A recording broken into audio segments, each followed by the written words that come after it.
You're listening to Studio 57 Radio, your home for underground hip-hop, rap, and R&B. Studio 57 Radio.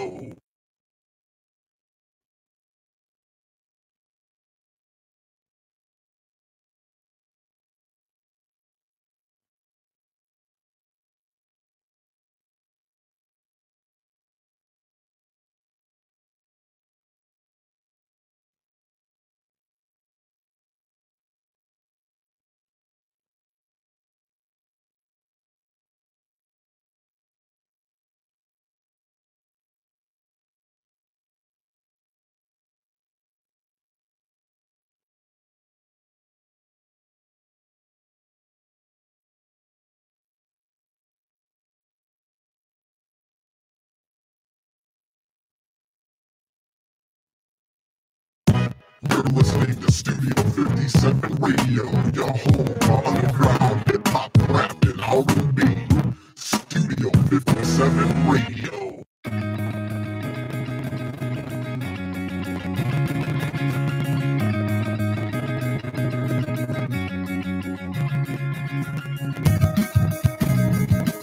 Welcome back, Rebels. Yeah, it wouldn't be a DSR2 without a hiccup or two right there at the beginning. I apologize as the YouTube stream and the Facebook stream did not want to link together there, but we got it. We're on. We're rocking. We're available on all kinds of different platforms. We'll talk about that. We'll talk about some of the new podcast cover. We'll be talking about next week's season finale and some of the guests we're going to have here. It's going to be fun. I hope you guys are ready. Get your texting thumbs out. Let's do this thing. 313-349-3652. You know how we do this thing. And no holds barred, baby. Uncensored. No rules. Let's get after it. So without further ado, let's do the do that we do at DSR2. I am Scruffy, and here is your host, Johnny the Moose. Hey, we got back here for another edition of DSR2 on this freaking hot Wednesday. Damn it. You know, getting cold over the weekend, and I'm by right now up mid upper 80s, and then close to 100. So, we got lots to talk about here after the week off on here. Yes, I have dad duty to do and some beer. So that's what it is. Stay first, President. So, Absolutely. Meantime, what happened? We got a new Stanley Cup champion. Yay! We got a new NBA champion. Connor's going to leave again. Yeah, boy. Tigers, well, been a news venue for the year, blown out bicep. And lots here to talk about. So, and again, maybe Scrappy might even let me talk a little bit about World Cup. And yes, we're going to host the World Cup here in 8 years. Yeah. Oh, yay. Yay. Why'd they pick us? That's weird. I mean, like, we have all our stadiums and all that stuff. I mean, there's no kickbacks or nothing for them. Why the hell would they pick us? I mean, why would they pick us? It's like I thought for sure Morocco would get it because they'd have to build all 12 stadiums. Thered be tons of kickback money for FIFA and all that. And I think all would be well. Under the spotlight after Qatar because they're still not happy. The rest of the world's not happy about Qatar because they're having it in the wintertime, not in the summer. And where does Europe play all their games at it during? The winter. You know, the British League, the U.S. hosted, and Canada, Mexico. Well, how does that work? I mean, Mexico hosts games and like preliminary games, and Canada does semifinal. We'll talk that. But it's like they're not even close to each other. It's not like, you know, we're gonna have one in Michigan, Ohio, and Indiana. I mean, well, it's like they're not close to each other in Russia either. Stupid. We'll talk about that on your later. Yes, we will. So again, we got a new Stanley Cup champions, the Washington Capitals. Are you finally like a believer? Like you Mr. I told you I was met. You know why? I teased this happening. I didn't believe them. That's why. I know you didn't believe. I was rooting for them, especially. I'm thinking if I got to root for somebody on there, who am I going to root for? You know what? I really like Ovechkin. I like Ovechkin, but again, talk about somebody who wanted the cup in the worst way. Oh, yeah. Well, I mean, get 14 years in his career. Basically, he could tell us he wanted to raise that damn thing up. And it's obviously shown because he's at like a 4.3 blood alcohol content since then. Well, it's immeasurable. You cannot say that, you know, I mean, that's just kind of a statement for, you know, just he's having best time of his life. Oh, I'm sure he is. And so is everybody that won that Stanley Cup and anybody that ever won their first and only Stanley Cup. And you can't quantify that he wants it more than anybody else that's ever had it or wanted it. Well, obviously, but it's not like you just can't quantify that stuff. My whole thing is the fix is in. Vegas wasn't going to let Vegas win because Vegas would have lost. Vegas lost, but Vegas won. Well, Vegas lost because if Vegas won, Vegas would have lost. So Vegas had to make sure Vegas lost so Vegas could win. And that's all there is to that. And we talked about it when we watched, we were watching, watch it with us, game 2 here, that I made it very clear that was not the team that we were watching prior to this. No. They did not look at all the same. The fucking fix is in, my friends. I am sorry. I'm glad Ovechkin got it, but that shit was rigged. You think Fleury's kid was kidnapped by the mob there? And I think something happened because there's no the way. Yeah, I mean, come on. You don't go from playing like the way they were playing all year. It wasn't like they just played like that for a couple of weeks or a series. They played like that all season long, all playoff long.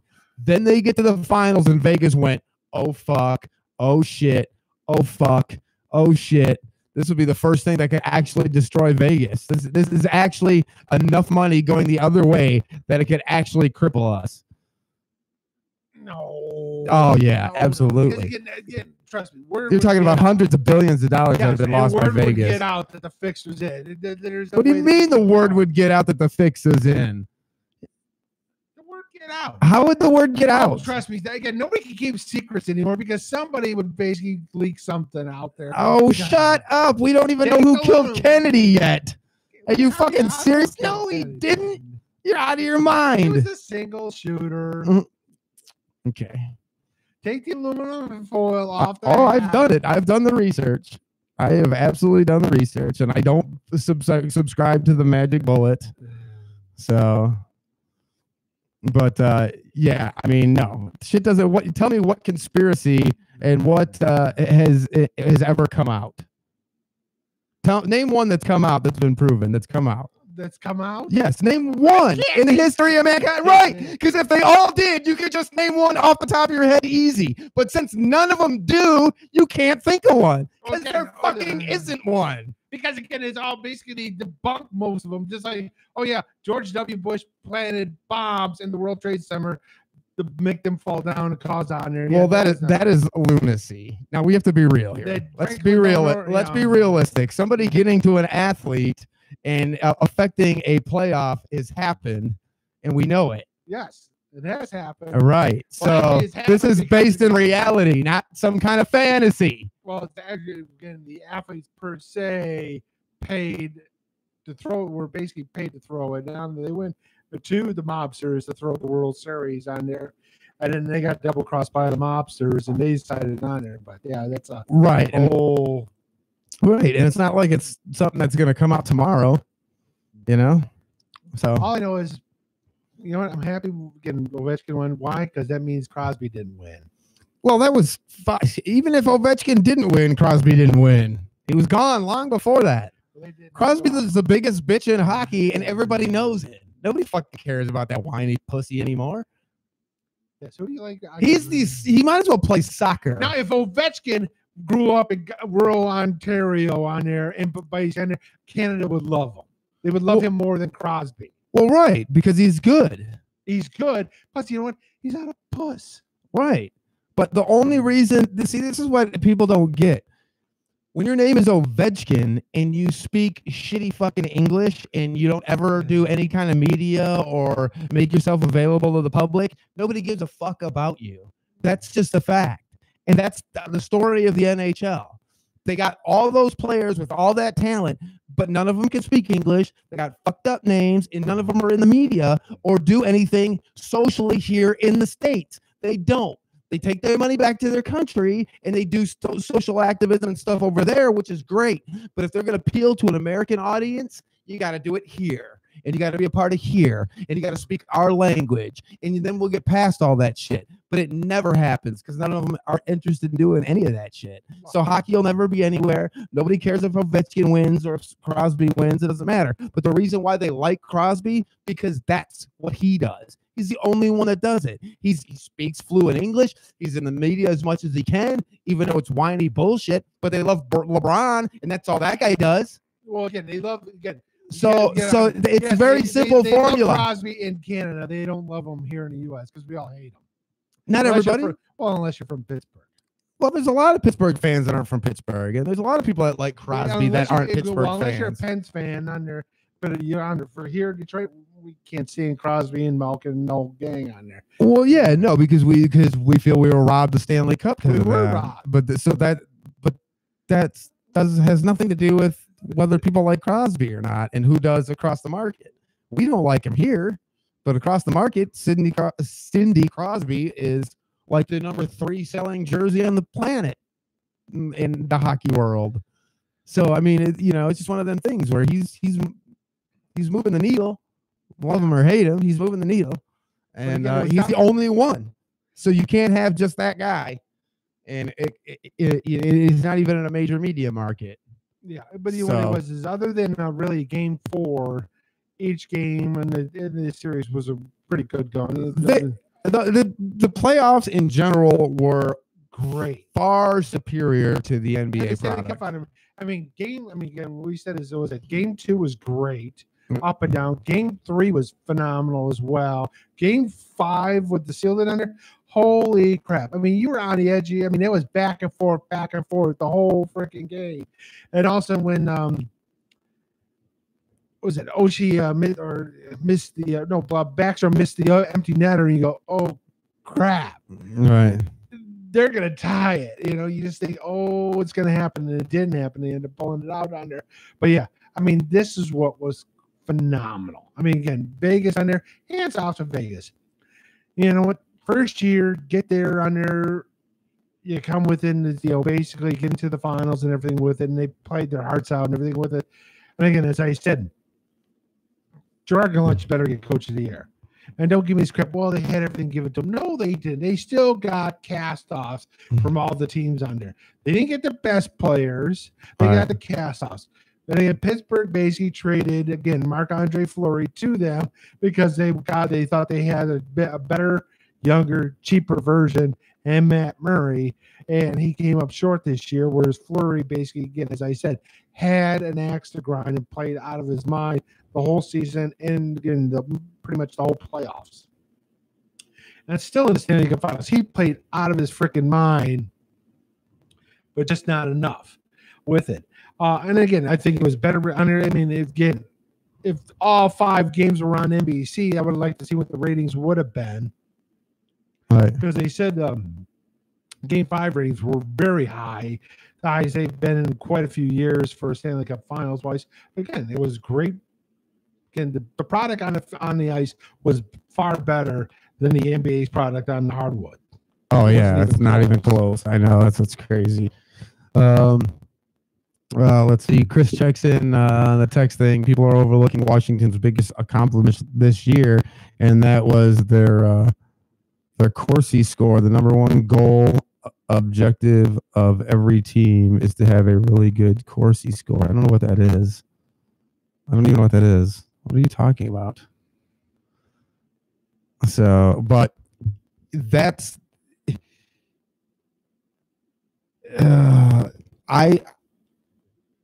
what makes the Washington story so great is the gradual progression of getting over this hump and finally getting being there for 42 years as an organization, never winning at all, breaking the city's heart year after year. And again, Ovechkin getting close and can never getting by Pittsburgh. They get by Pittsburgh this year, and that's the year they win it all. It's a great story with it on there because again, you got him and Backstrom and Oshie, who've been there a long time and basically made idiots out of me numerous years saying, this is the year. And I said, nope, I'm not buying this team. And lo and behold, they go ahead and win it just to prove me wrong. Why? Because God hates me.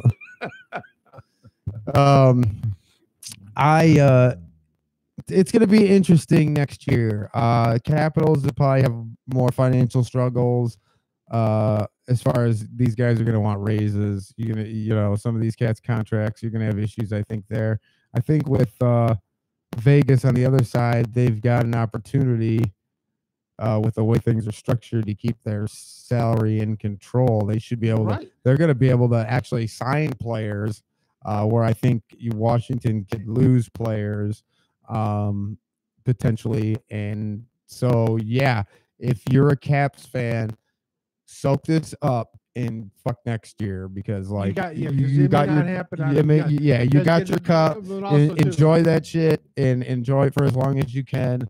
And but I think the Golden Knights have an opportunity to be in the mix again. Well, but the assault too is if you're free agent, it's Vegas. Yeah. Oh yeah. And they can literally re-sign everybody they need to re-sign that isn't under contract, and probably still bring in a couple of like quality players.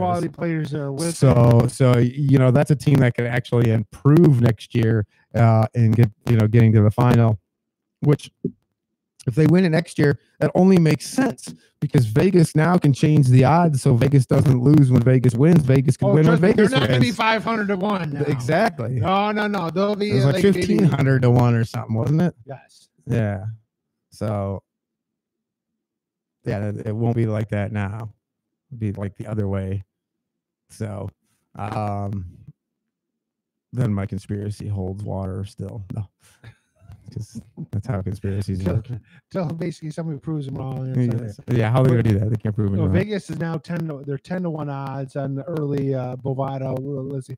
Lightning are 9-1, Bruins 10-1, Maple Leafs 10-1, Knights 10-1, Jets 10-1, then the Predators, Penguins 11-1, Capitals 14-1. And then the lowest one on there is, yes, it's not going to be a 500 one. It's the Ottawa Senators at 100-1. Our own Detroit Red Wings are 75-1. That's about right. Now, Wings, Coyotes, Canucks, Senators, Rangers, Sabres, Islanders, Hurricanes, Canadians aren't going to win. And you know what? I don't care. 10-1 on there. Maple Leafs aren't going to win. No. That seems a little high. Or I mean a little low, or that seems weird. On there, so a little fish in there. No. I mean, as good as Austin Matthews is and everything, no. Because the fix is in because Canada's teams can't ever win again. Yeah. He's unnamed texter, just pretty much just kind of back at what I was saying. Yeah, guys that typically get overpaid for Stanley Cup and or Super Bowl performances. So you could see some of that stuff. But, I mean, it's just one of those things where they spend a lot of money. And, are you going to, you're paying – you're gonna pay Carlson how much money, and he's in his 30s. You got other guys in there that it's just high. You're just not gonna keep that team together. Other cats contracts are gonna be up and want. Right. So Washington, enjoy it. It's kind of like where we were as Tigers fans, only we couldn't win it all. Like this was our window. We got there and we shit the bed, and then there was no going back. So at least you got the chance to hold that cup up, and we never got our World Series win, and we had our chance, and so like just enjoy it because it could be a minute. But the good thing about the league is you could have a down year this year or next year, and then be right back in it in a year or two. I mean, that's just the way the NHL works, man. On there happening, yes. So, but I expect the Knights to be around for a couple more years before they start. On there, they'll draft on there, and again, like we'll see what happens. Like here, the Knights on there. I think I'm gonna see what happens with the Wings on there, especially with the draft. They got 4 out of the top 40 picks. See what they can do draft wise. See if who pans out of the draft with it. Again, rumors are that they're trying to go after Ilya Kovalchuk from Russia. I'm 35 years old. I'm like, please, really? No.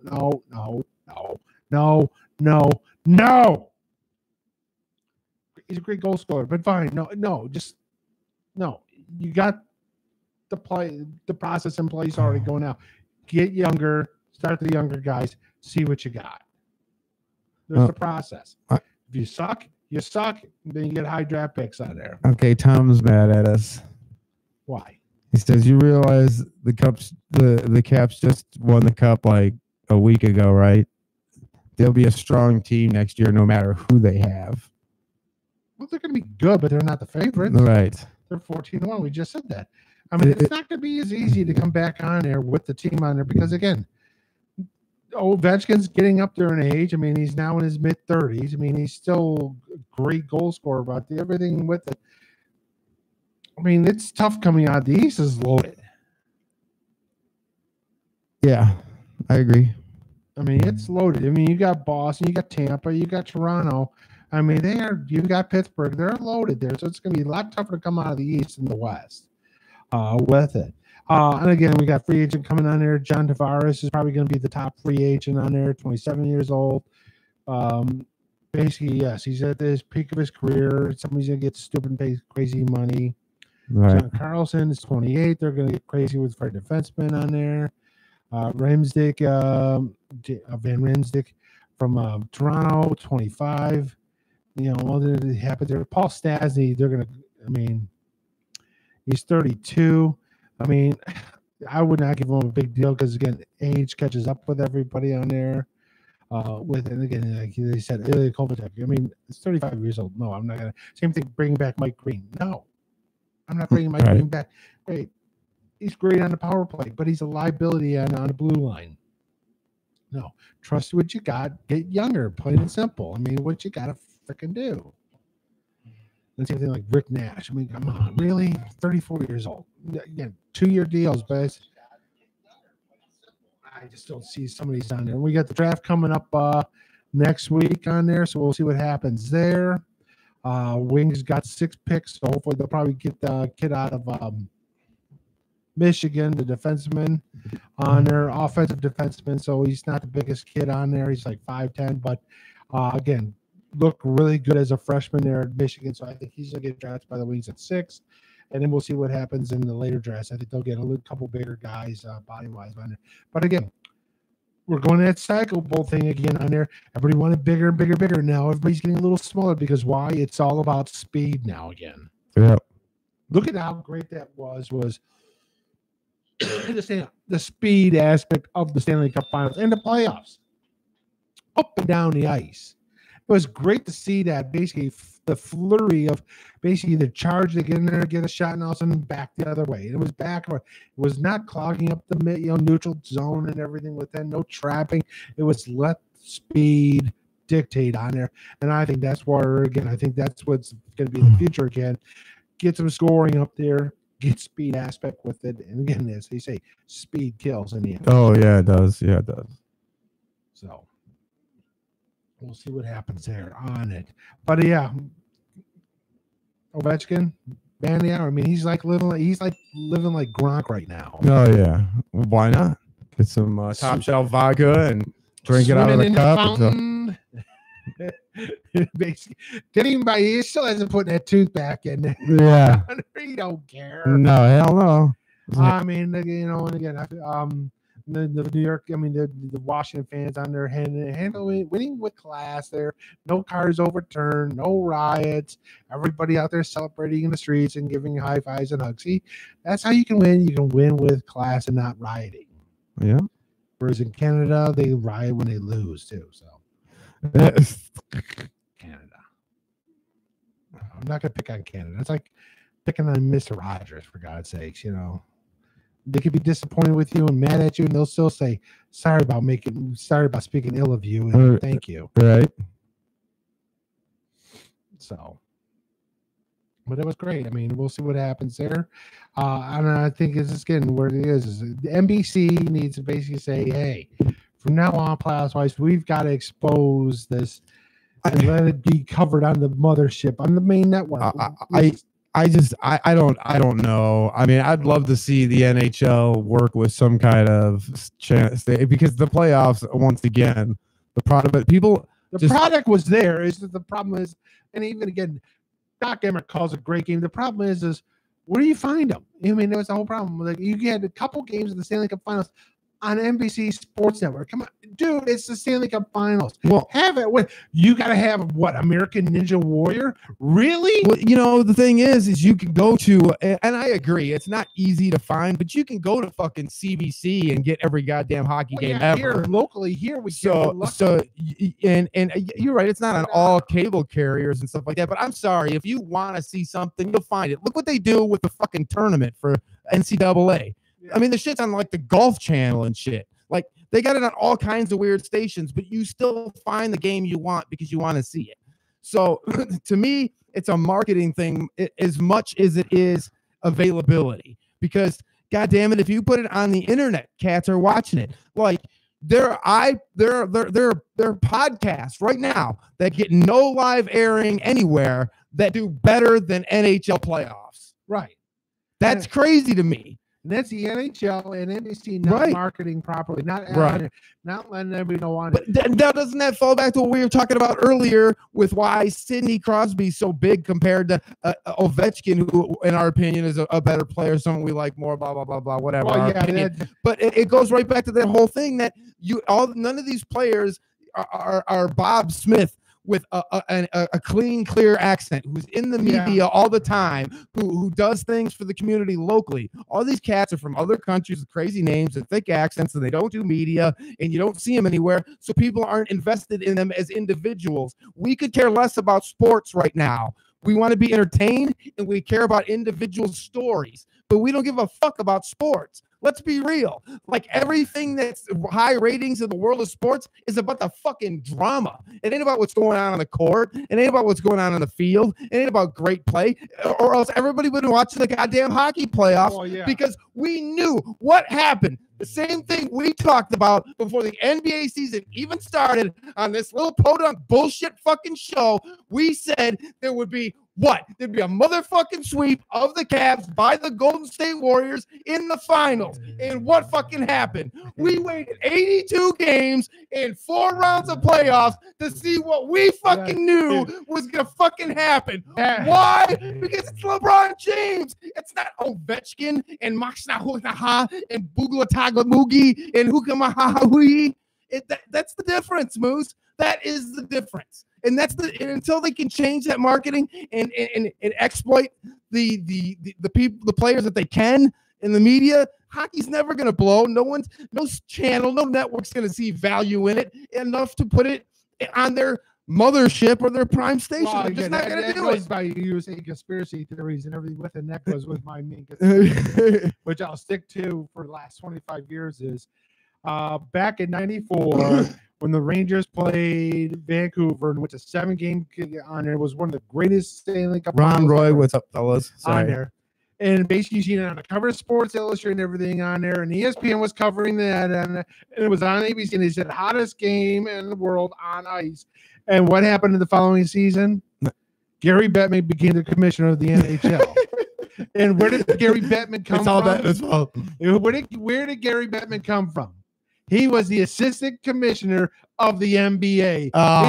He was Stern's boy, right? He was Stern's basically bitch on there. And basically Stern says, I need you to go over there and sabotage this.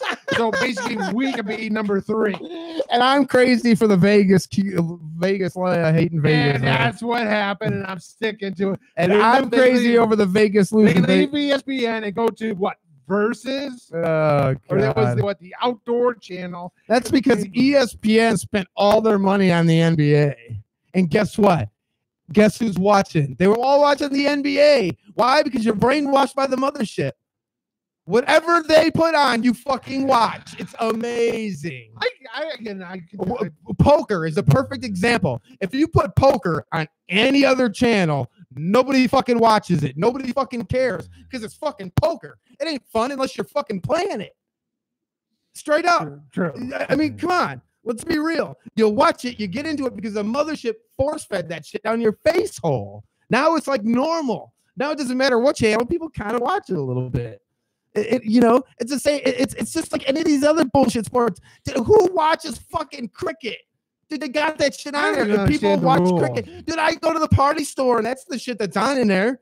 is all ESPN shit. Well, it's cricket, and then you go Sunday morning to pretty much any bar, and what's on TV stay like 9 a.m. in the morning?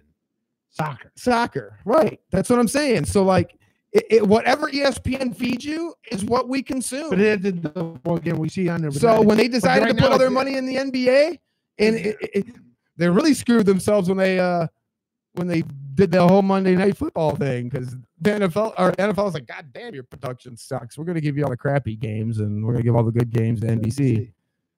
But I mean, and that's just real talk. I mean, I've been inside this fucking offices at ESPN here locally. Yeah, great people there, but you know, some questionable decisions on the upper echelon of that company and what they did with some of that stuff, and that's a big part of why you're not seeing good sports and good channels. Why can I watch? Why, Moose? Why can I see every single women's volleyball game ever, but I can't find a fucking hockey game? Right. You know what I'm saying? It's the dumbest shit ever, because did anybody give a fuck about women's fucking volleyball until volleyball shorts came out? No, nobody cared. Nobody cared until that girl with a big ass was popping them sweet ass fucking volleyball shorts. Then people watched for about 30 seconds. They went in the bathroom, they rubbed one off, and then they put on a real fucking sport. Well, that's again why beach volleyball gets better ratings than everything else. Yeah, because they're all hot chicks. They're all like 5'8" to 6 foot, you know, with banging asses and tight, short fucking shorts. But they're on ESPN. They had all that shit before, but you had to search it out and try to find it on one of the 80 million deep fucking channels in your sports package. And no one ever tried to seek it out because they didn't care. But now that it's on ESPN, they care at least long enough to, you know. But yeah, you got beach volleyball. What gets prime time in like during the Summer Olympics? Beach volleyball. Why? Because they're all hot chicks in bikinis. Yeah, but I would just go get on your guide right now. ESPN's got what? 1, 2, and then news. Let's just do those 3, and then like get on your guide and just flip through some of the shit that they've got on here and tell me why any of that shit should even be. I mean, you're gonna find a ton of stuff that shouldn't even be on a sports channel, a sports network, let alone stuff that is technically a sport, but is nowhere near hockey. But you got hockey. Well, I remember the old days. But you don't have hockey. Well, maybe we should do this another. I remember the old days on ESPN when they actually had like rodeo and they still do that shit. Bull riding. They still do that shit. Australian rules football. Yeah. Oh, well, you don't see much of that, but you're starting to see a little lacrosse too. But you got to go to like all your obscure networks to see some of that. Like lacrosse. I don't mind lacrosse. Lacrosse is all right. If you don't know the game, though, it's not all that entertaining. It's hard to follow. You can't see the ball very well. If you don't really know the rules, you know, it's tough.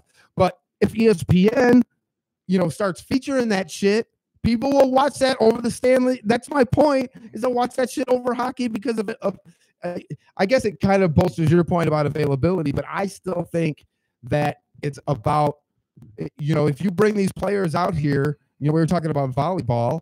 Most of them girls, not only are they fine, but they speak fluent English with names you understand, and they have a story that you can relate to. Until those things are part of the hockey vernacular, network is going to put their money into hockey and make it a forefront of their sports program. You got Brazil and like Argentina and Spain. Who cares what they talk about? But they look fine. So. Yeah, right. Well, that's the best thing. That's the best thing about like you know, the overseas weather ladies. Yes, they're smoking hot. All right, so we're gonna take a quick break here. Well, obviously blew my lungs out screaming. Scrappy's got to get hydrated. I gotta coat the throat there with a little honey there. I gotta try it. Yes. And then we'll talk about basically the other championship and what's going on in the world of basketball and the NBA. Oh, no. DSR2 Studio 57 Radio. You're listening to Studio 57 Radio, your home for underground hip hop, rap, and R&B. Studio 57 Radio.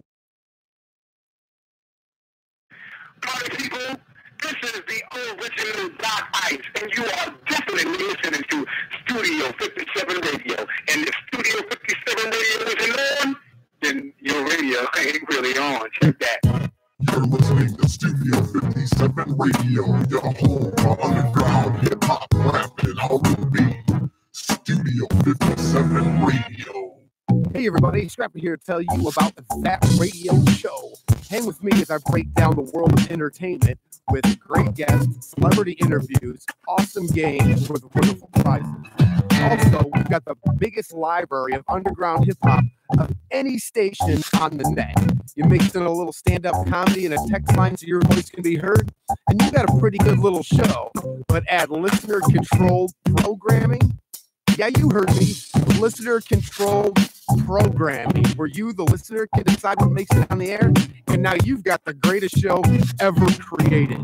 So join my show, your show, our show, the people's show, That Radio Show, each and every Tuesday, 7 p.m. Eastern Time, only here on Studio 57 Radio.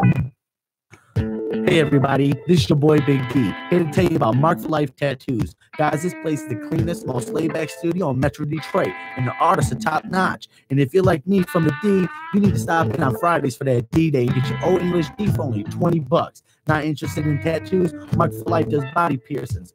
Mark for Life is located at 22533 Van Dyke in Warren, and the guys are there 7 days a week from noon to 9. So give them a call at 757-2222. That's 586-757-2222. From Studio 57 Century and get 20% off. So what are you waiting for? Call them now.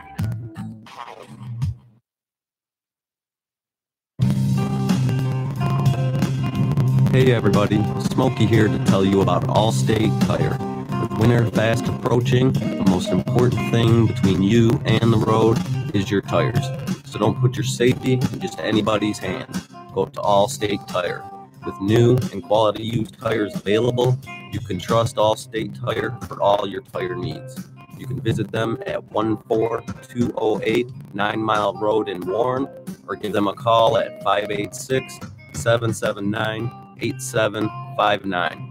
Allstate Tire, your source for quality new and used tires.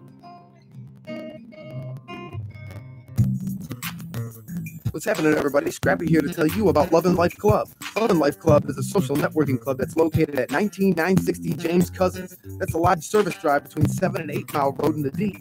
You need to stop in for $5 Fridays for great music, food, and drinks. I personally recommend the chicken. Love and Life Club is also available for rental for bachelor parties, wedding receptions, or any party for that matter. For more information, log on to www.loveandlifeclub.com.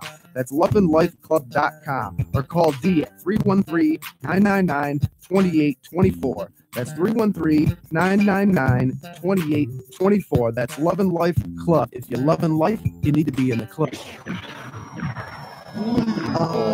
Taking over the broadcast for the underground.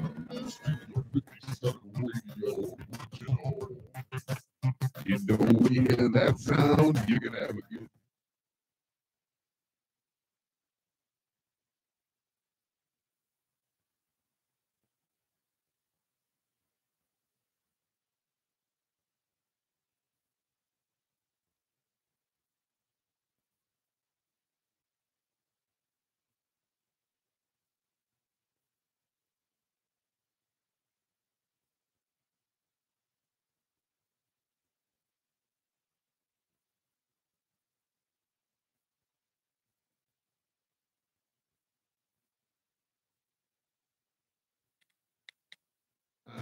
That's the sound of the Ultimate Underground live concert webcast from the Detroit area.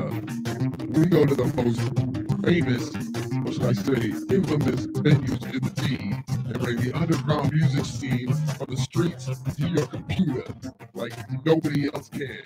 There's only one catch. You never know when or where the Ultimate Underground is going to take over a broadcast.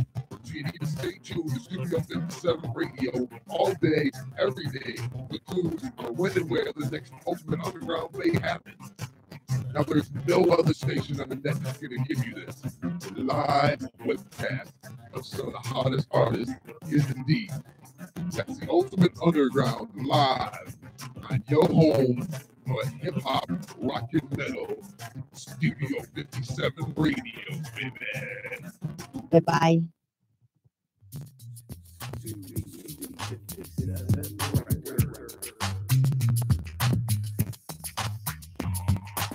get what you want, cause we got what you need. Studio 57, serving streets of the D. Recording, mixing, mastering, or great beats. We do what we do to keep you hot on the streets. You get what you want, cause we got what you need. Studio 57, serving streets of the D. Recording, mixing, mastering, or great beats. We do what we do to keep you hot on the streets. Studio 57 is a 32-track digital recording studio that utilizes Cool Edit, Logic Pro, Shure, AKG, Sennheiser, Yamaha, Korg, Mackie, Boss, Ibanez, Fender, Fruity Loops, and many, many more to make your music pop. Experienced and friendly engineers make Studio 57 feel like you're home away from home. With beat creation, mixing, mastering, digital media conversion, and DJs for any event, Studio 57 Records is your one-stop shop for all your music entertainment needs. We have online bill pay and flexible payment schedules that make Studio 57 the place to be. For more information, visit Studio57records.com. That's www.studio57records.com or call us at 586-420-3390. That's 586-420-3390 or log on to Studio57records.com. Just remember one thing, baby. You get what you want, cause we got what you need. Studio 57, serving streets of the D. Recording, mixing, mastering, or great beats. We do what we do to keep you hot on the streets. You get what you want, cause we got what you need. Studio 57, serving streets of the D. Recording, mixing, mastering, or great beats. We do what we do to keep you hot on the streets. Party people, this is the original Doc Ice, and you are definitely listening to Studio 57 Radio. And if Studio 57 Radio isn't on, then your radio ain't really on. Check that. You're listening to Studio 57 Radio, your home for underground hip-hop, rap, and R&B. Studio 57 Radio.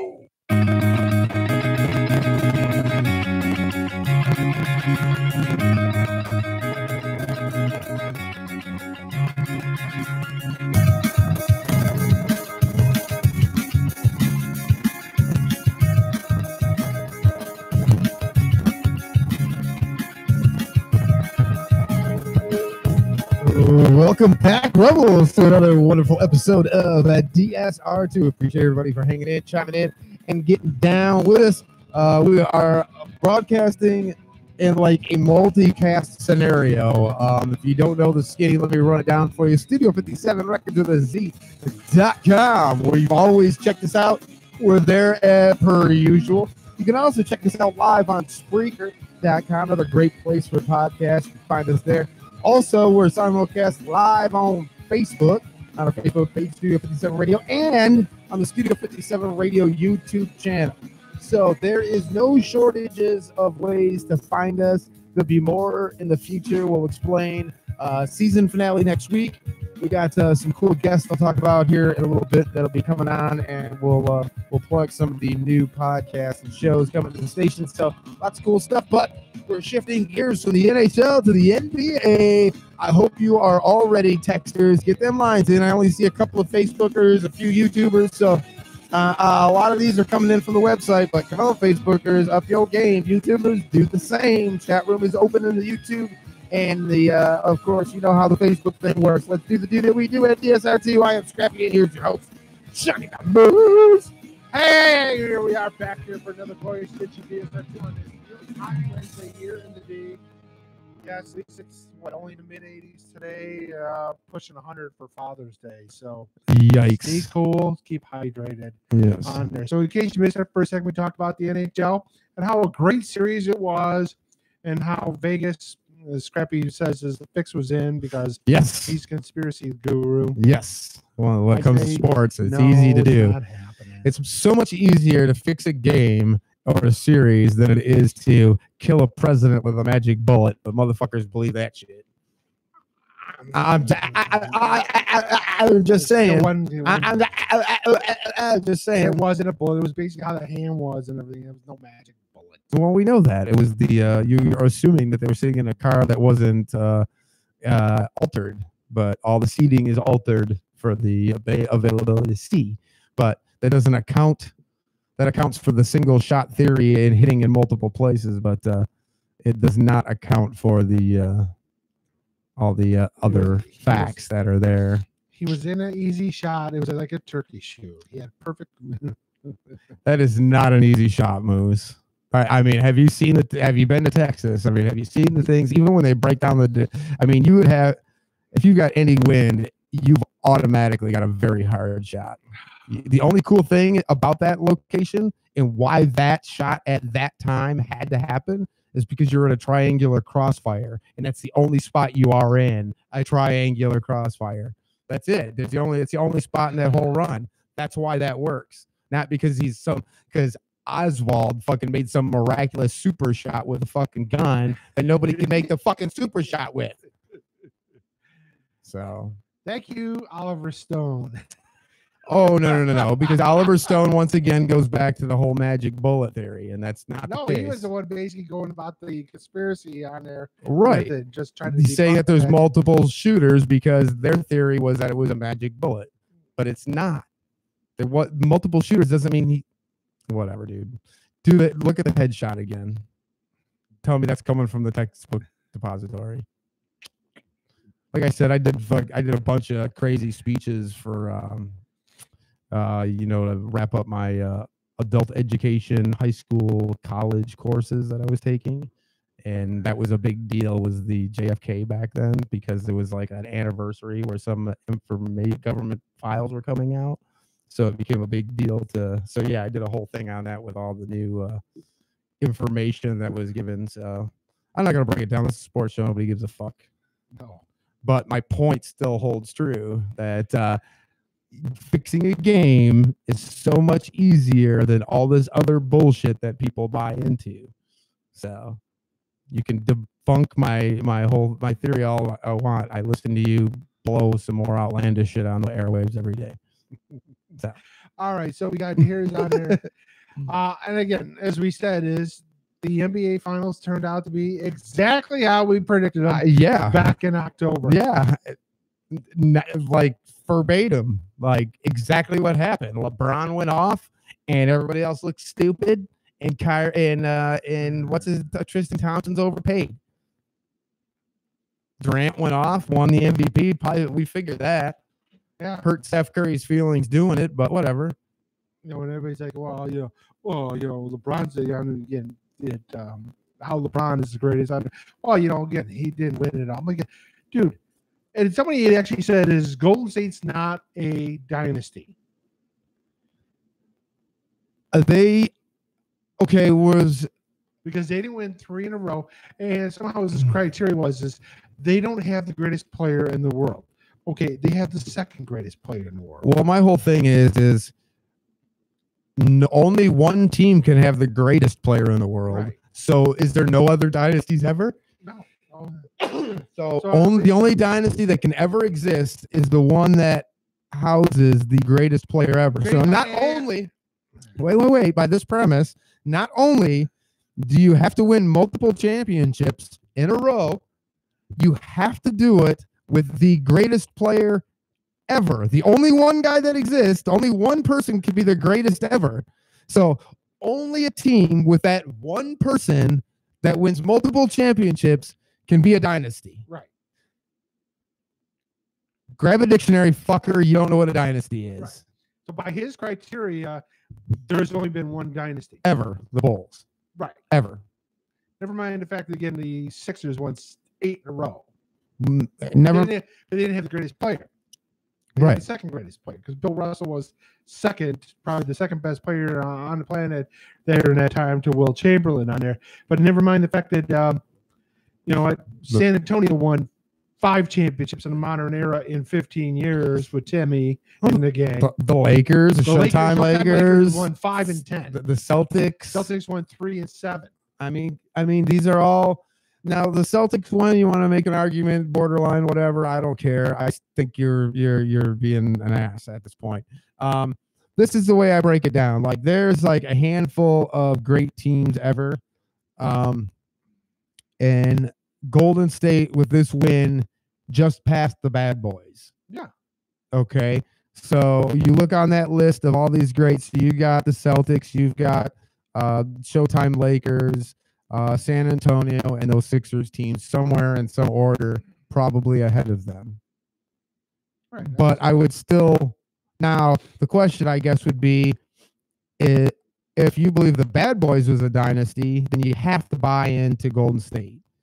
Now, if you're not sure, you can be on the line here now because you could say, well, I don't know that if Bad Boys won one more, if they won that first one or they didn't implode and won that last one, then Or maybe they didn't get freaking screwed by the refs in the first, basically in '88.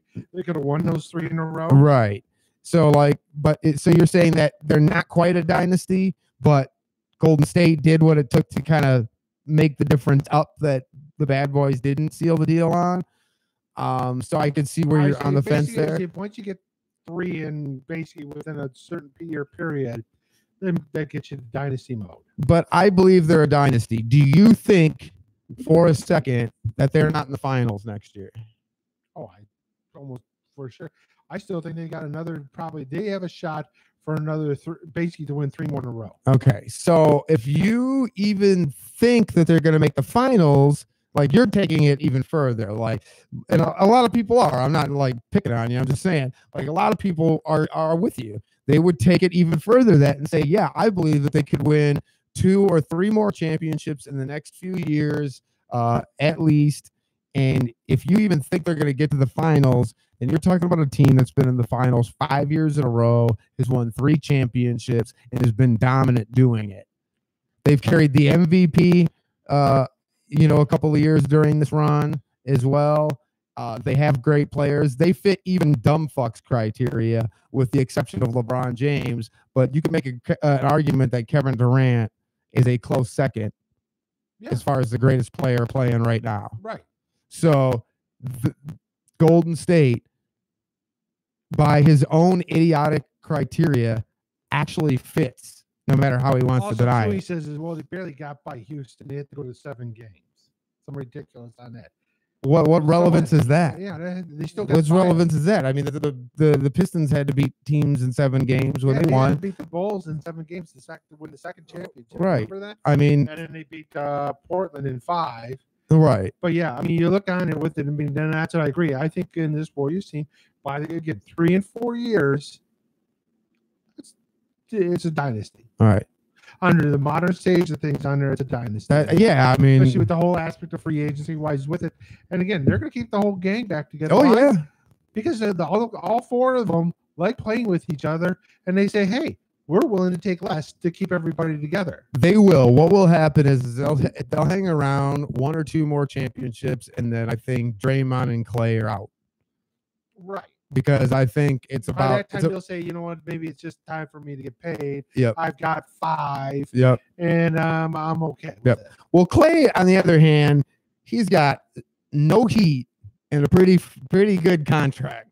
So, like, there's no pressure on him whatsoever, right. And he does have a pretty good contract favoring him as far as I don't know how much more he's going to get on the market. I'm sure he will, but Play stupid money. somebody will, because that's the way the NBA works now with all these TV deals. So, but so yeah, I think Draymond will probably be the first one out the door. I think he'll want to be like the man somewhere, and he's not going to do it there. But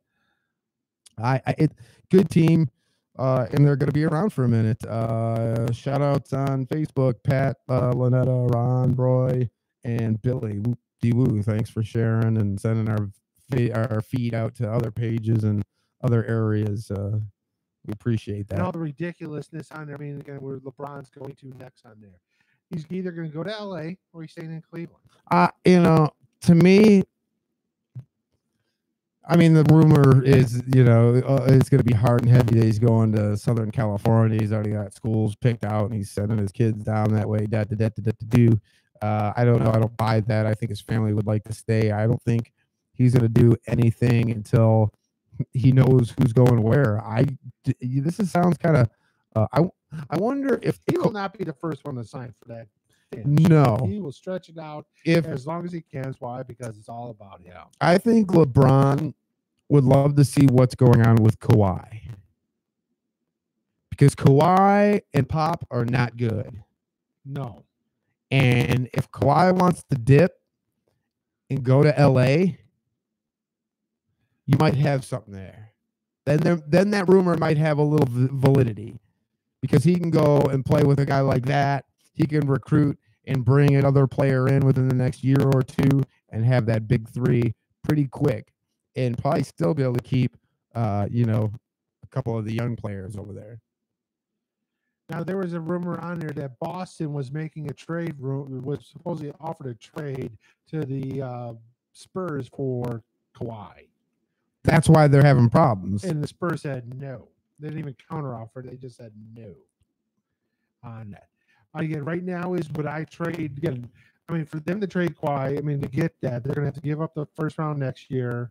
They'll have to give up Brown and Tatum for Kawhi. I wouldn't do it.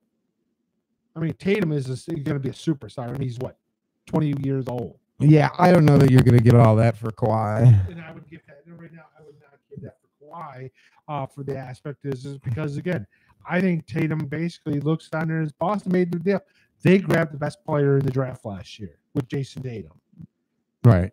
Plain and simple. You look at what he did again this year, growth he's had, playing on it because Hayward got hurt, him playing the minutes he had. Look what he did in the playoffs wise with it. Boston's going to be really good next year. Are they enough to get to beat the Spurs? Probably not. I mean, get to beat the Warriors? Probably not. But them and Philly are probably, I would say, they're the edge over Philly right now to get out of the East. They are the edge over Philly to get out of the East, and they need to do something. They need to do it quick because Kyrie ain't staying. He's going to play after this year, and then he's bolted. He's going to the Knicks, buddy. I got news for all y'all motherfuckers. He's going to be a Knick.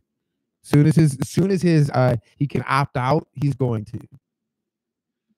I mean, this is just, he just needed a landing spot to get to the Knicks. He wants to be a Knick. I don't know what the deal is with the Knicks, why he wants to go to such a horribly run shit fucking organization, but that's where he wants to go. That's where he's going to end up. That's what these little whiny basketball players do anymore. I know people hate hearing that narrative, but and I hate kind of perpetuating it. But you know, when these guys really want something, they find a way to force that happen. If you're boss and you say, you know what, I'm going to shop them. You know, I can get for him this year. The problem is the only way you're going to shop him is if you know, if the only other way someone's going to take him is if he's going to re-sign. If he's a rental player, nobody's taking him. No, who wants Kyrie for a rental player? No, I can't think of a team that would suit him for a rental player. You got to look at who's a legit contender to go that far with it that needs a point guard on it. And again, on a great scoring point guard, not a great defensive wise with it. So Boston, and that's perfect. where he's at. He's perfect. That's Boston. What I'm saying. You know what I mean? So where's he gonna go? Go to Toronto? Trade for Rosen. You know what I mean? I mean, I don't know.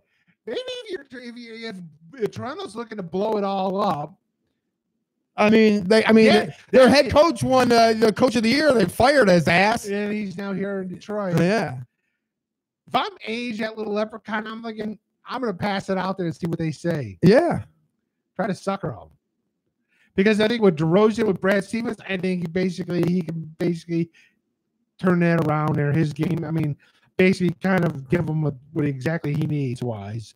I mean, they played great without Kyrie all year. I mean, if you can bring in somebody that's productive and you know you're going to keep him around for a while, that's going to play at a high level. It was about the same age. Right. That's going to play at a high level. I mean, Kyrie's got 2 knees, man. I mean, it sounds kind of crazy to be talking like that, but I mean, maybe that's the move I make because I know I'm telling you, Kyrie's gone. So, like, Celtics need to it all because you still got the pick next year. That's not lottery protected. Right. That's basically what the Lakers pick, and the Lakers again are not going to be very good again. So you have a legit shot of possibly getting a tie on there, and just go with it and just see what happens. While he's with it, I mean, we'll see. I mean, we'll see what happens. But you know what? The Knicks are dumb enough. Hi, we'll give you Kyrie for your number 1 pick over, you know, in the NBA draft, and just go with the best point guard coming out. I mean, are you seeing crazier stuff? I just don't think. I don't know. Kyrie's just a different bird, and from what I've heard, that would be where he'd want to go. He'd want to go to the Knicks. He won't sign it. They offered him an extension. He didn't sign it. No. He says he wants to play out this year and see what happens. Yeah. Which means he wants to leave. Yeah. Exactly. Go to the Knicks. I mean, again, the Knicks are a dumpster fire. Right. All they got is Porzingis, who's coming off a knee injury.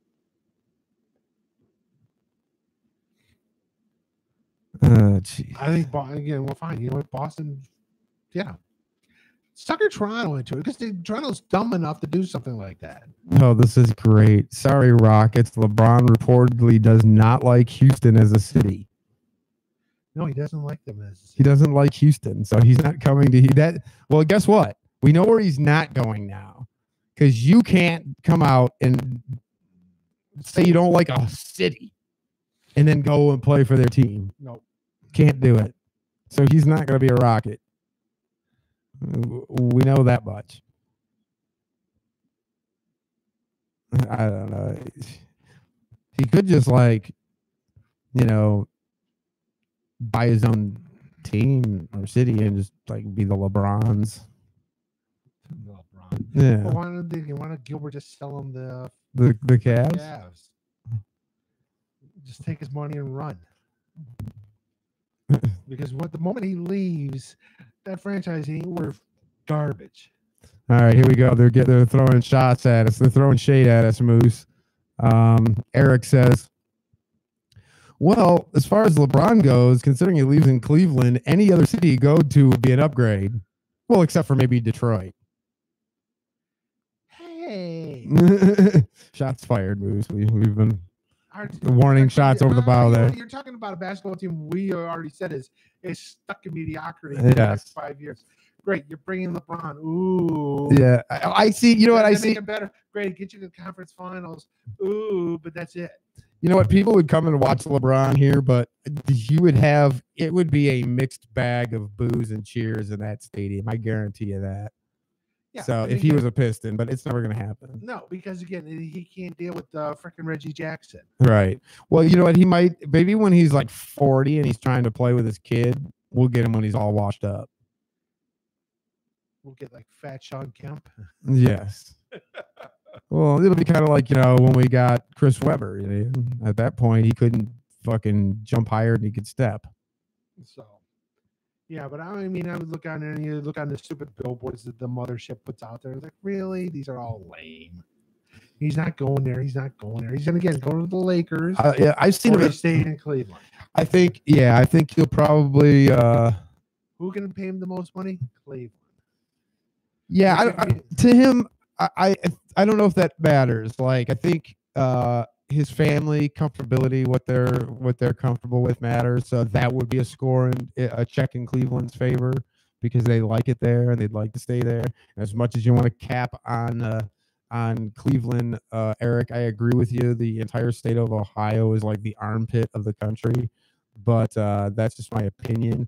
A lot of people in the Midwest love the Midwest.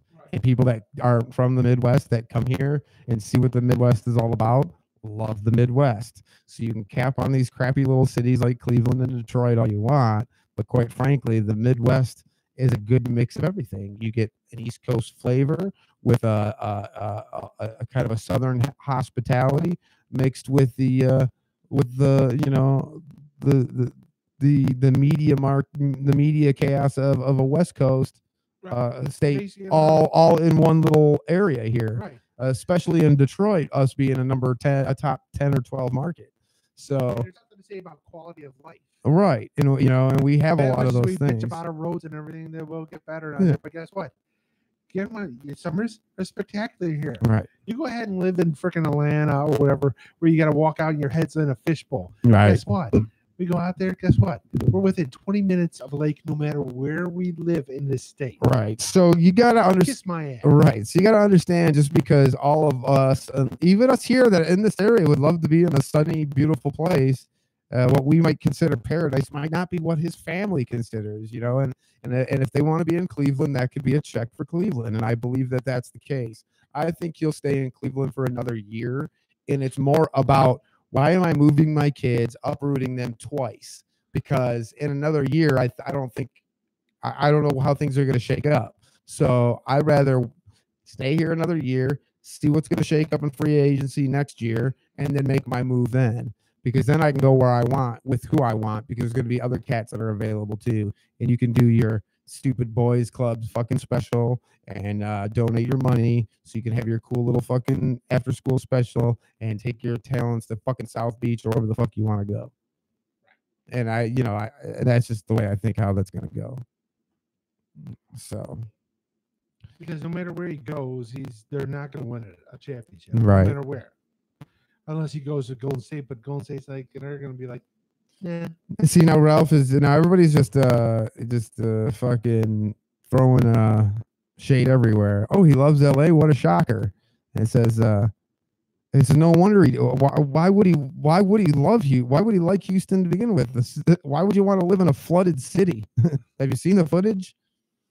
Well, that's like New Orleans. People love New Orleans too, but it's fucking 100 feet below sea level, and you live in a giant bowl. Well, again, I would like to visit New Orleans. I wouldn't want to live there. Exactly. Again, yes, it's wonderful to be in the French Quarter, but once you leave outside it, especially at night, yeah, it's like you're taking your life in your hands. Yeah. Houston, sorry, 95, 100 degrees with 95, 100% humidity. No, don't happen. Yes. You're wonderful again in spring and fall, but your summers suck. When he's got free time, when you want to go where it's quality life and free time. Phil says, if LeBron goes to the Lakers, that would be the biggest blemish on his record to date. That would make it. That would be a clear sign that winning isn't important to him. Well, again, it is on there, but the good news is imagine the Twitter wars between him and LeVar Ball. Oh my God, the chaos that would be ensued on that would be crazy. Doing the show, yes, it'd be perfect. Well, LeVar Ball thinks it's going to happen. Well, LeVar Ball has said that LeBron is signing with Lakers.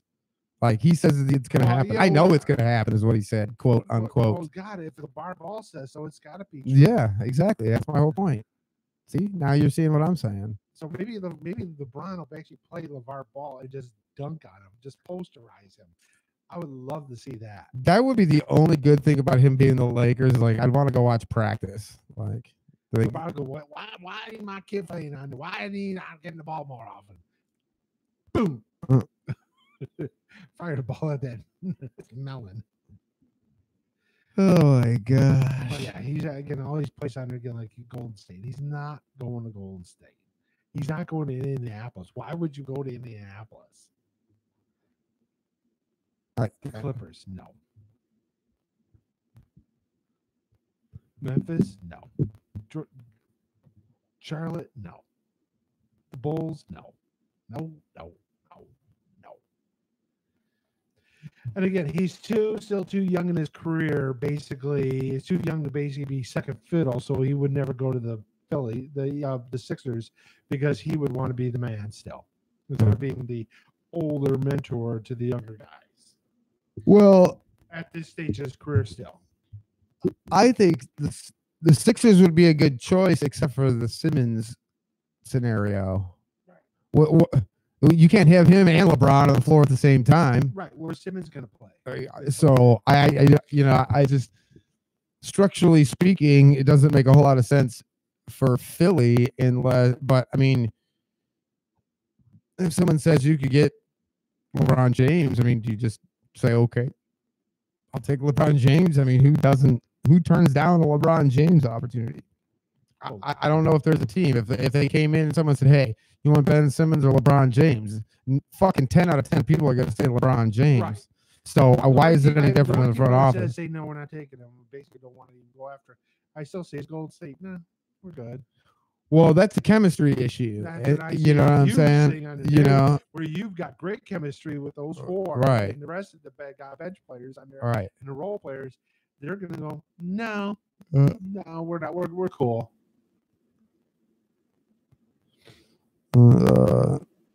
Oh, here you go, Will. That would be the worst thing in the world for the NBA happening, is actually get, really. I mean, nobody would watch the NBA at all, because it would basically mean it's pointless. Well, William kind of doesn't even watch the NBA anymore. He's so mad. Listen to this guy. This is the Venom here. He's spewing a little hate for LeBron. For me, I could care less where this egotistical, self-centered schmuck plays. I stopped watching the NBA altogether. Didn't see 1 second of it this year and didn't miss it at all. I'll stick with the college basketball games. that is kind of a kinship to the NFL people getting mad they're not watching NFL games anymore. They're going to watch college football. It's like, come on, stop torturing yourself. Over under age 60. Over. He used the word schmuck, and he would rather watch college games over egotistical, self-centered, quote-unquote, schmucks. Like they're not egotistical and self-centered when they're in college. That only happens when they go pro. I got news for you. They were like that when they were 7. That's why they're as good as they are. William. Jesus fucking Christ. You know what? William, I'm sorry. And that's fine that you're not watching the NBA. Hopefully you're watching the NHL because that is a better watch. Playoff-wise, it was anyway. But that's just ridiculous. And your contribution to the show was not that good. So we'll try better next time, would you please? And that's about as nice as I can be. I tell you that was a crappy text. Anyway, and now that I've done building more hatred. Yeah, our Pistons hired a coach. Yay! They hired a coach. Dwayne Casey. Great. We don't have a GM yet, but we got a coach. We got a coach. Yeah. And they actually were dictating to him on who he could hire as his assistants, and they did relinquish that. Let him know that, yes, you can hire whoever you want. To me, it's so fucking twisted. I question this dude. Like, okay, yeah, first off, okay, what do? We cap on Toronto Raptors for being the fucking Toronto Raptors, right? For never kind of getting over the hump. Then we get their fucking coach after we made fun of the guy for winning Coach of the Year because he shouldn't have fucking won Coach of the Year. Right. Now we fucking get him here, and the fucking clown takes a job as a head coach and doesn't even know who his fucking boss is going to be. And then they're telling him who his fucking staff could be. And when he gets all mad, they go, oh, well, you know what? Just go and do whatever. I'd be like, you know what?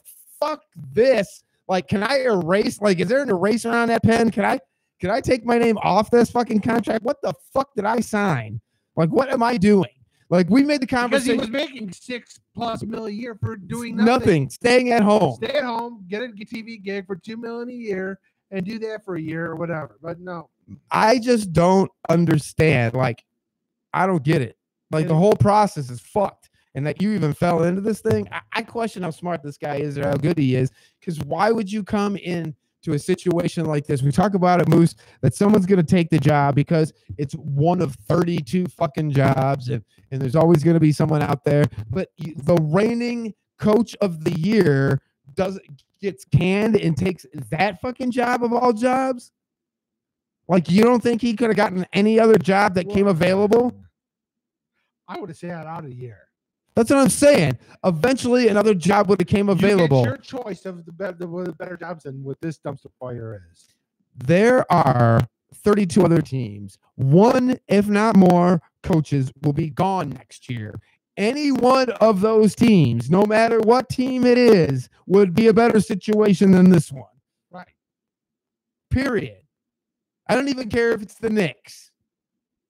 I would rather be the Knicks than this team right now. That's what I'm saying. At least you know who you're going to have in the front office and who your boss is going to be and what's expected of you. Than what this garbage dump has on there. We're stuck in purgatory for 5 years. Then you're going to have to suck for another 3 to 4 before you end it. It's going to be a decade of. Andre and Blake are absolutely crippling this team financially. Those contracts are fucking ridiculous. 33 or 28, 33, 34, 38 over the next years consecutively from these guys. $1 million a year. That is fucking batshit crazy. That is bad. They ain't worth half of that. No. I mean, you got one guy that can't stay healthy. He can't play 50 games. You need to win 50 games. A fool can't even play 50 games. No. Then you got a guy who couldn't make a fucking free throw if you fucking put TNT on his nutsack. And you have a point guard who basically doesn't distribute the ball. Unbelievable. That's your big three. And you're paying them collectively about $100 million a year. close. You figuring out 90, 85, almost 90 I million. would say 85 million. Yeah, almost 90 million. Yeah. Yeah, I would say pretty close on it, but you're stuck in purgatory for the next 5 years. Unless you get basically somehow somebody pulls a Jedi mind trick and is able to unload either Drummond or Who the fuck Clay. is it? There's nobody here to do it. Nobody's stupid enough to do it. Why? Because they're here. But it doesn't matter. Who is there to be the Jedi? Who is there to apply the Jedi mind trick? Fucking nobody. There isn't anybody there. They didn't hire anybody yet. What's his name? When's the fucking draft? 2 weeks. So they're gonna get a GM in here. The next 2 weeks is gonna be ready to No, draft for they- this team. They're gonna have what's his name, Stefanski or whatever on there. Who the fuck is that? The guy they picked up as their basically acting president, general manager during this whole thing for the used to be with the Grizzlies. This is fucking embarrassing. It is embarrassing. If you're a Pistons fan, this is You know what? embarrassing. It's not. You can't. I'm not angry. I'm apathetic. Well, yeah, Which and is even worse. that's way Ang- worse. Yeah, because the angry means at least I care. Now I don't even care. Right. And that's like being a pro wrestler. Like if you go out there and they boo the shit out of you, that's great. But if they just fucking go get popcorn, you're fucked. Right. And that's what this. That's what's happening right now with this You're team. gonna basically have a team, basically a half empty arena. That whole maneuver, like everything this team has done since the last owner passed away, has been a fucking disaster. Oh yeah, I mean Bill Davis is literally should be rising up out of the grave and want to kill everybody that basically took control. He rolled over in his grave just so everybody could kiss his fucking ass. He rolled over and dug a hole deeper so he doesn't have to listen to it. I mean, this is unbelievable. Like this is disgusting. From the way she sold the team to the way they fucking brought the team in to moving them out of the palace down to this new stadium to pay fucking rent when they had a primo stadium paid for, to the fucking to the executives they brought in, the coaches they've brought in, the moves they fucking made, everything. The way they're handling this, just a fucking embarrassment. One of the worst organizations in all of sports right now. I'm sorry. Right now, Pistons fans love me or hate me. Well, this video is flying in a group right now, best Pistons fan group or whatever the fuck. All y'all motherfuckers, your team is the single worst team in all of pro sports the way they're running it right now. Sorry. Oh yeah. I can't think of one We that's just being got- we operated just- worse. Maybe the way the Cavs do shit, but at least they got Well, we won winners. Browns Okay. because they had everything handed to them Right. in the draft, and look what they took. They took. Ugh. Right. That would be the only team that basically I could say is actually ran worse than the Pistons is the Browns because they could have actually legitimately had a great draft. I mean, they could have literally take Shaquille Barkley, basically first pick overall, still get your quarterback with the fourth pick overall. If basically the quarterbacks go with second and third, then you take Chubb. And then you say, okay, you know what? We'll grab a quarterback in the second round, and you've got bookend defensive ends set for the next decade, and you've got the best damn running back in probably a generation. But no, they take a quarterback and a undersized defensive back who is maybe a top 25 pick, not number 4. Okay. This is okay. All right. Hold on. Deep breaths. Unnamed texter. American basketball players are all bloody cupcakes. We Brits have quite a laugh at your poor chaps across the pond who enjoy groping hopeless ladies at every given opportunity. Really, you soccer hooligans? I was about to say, have you guys your preferred sport is soccer? Hooligans, and that's why you don't get to host a World Cup on your white because you're a bunch of hooligans. Your fan base is a bunch of thugs. And The only ones that are basically comparable are the Russian thugs. soccer players are the biggest pussies on the face of the Yes. planet. If you blow on one's ear, they will fall down like they got shot in the fucking head. And complain, oh my God, my leg is snapped in half. My leg is snapped in half. Right, Whoop, they gave him a red card. I'm better now. right. And by the way, have you ever won a gold medal in the Olympic basketball? Have you even won a medal period in Olympic basketball? It's just one of those things. Where it's When like, was the last time you won a World Cup in soccer? Yeah, it was before TV was invented. Oh my God. Well, it's all right because we got a new show coming. One of his brethren from across the pond will have a little show. It's going to take over our spot here when we go on our summer hiatus for a little bit. We're going to give it a little trial run, see if you guys like it. It'll be Chauncey and the Chaps, a couple of Brits acting like fucking clowns, uncensored, doing their little thing, and we'll see if they can come up with something. But I'm going to have Chauncey on next week here with us, so maybe we'll get into this very conversation. And then this guy can come back and put his name to his text this time and be part of the conversation tomorrow. So there you go. Chap. Got that, Arthur Treacher? Go cook me up some goddamn fish and chips, bitch. I'm out. Jeez. I'm out. Oh my goodness. Right. There we go. Get my goddamn, great British cuisine. The fish and chips is about fucking it. Oh man. That's it.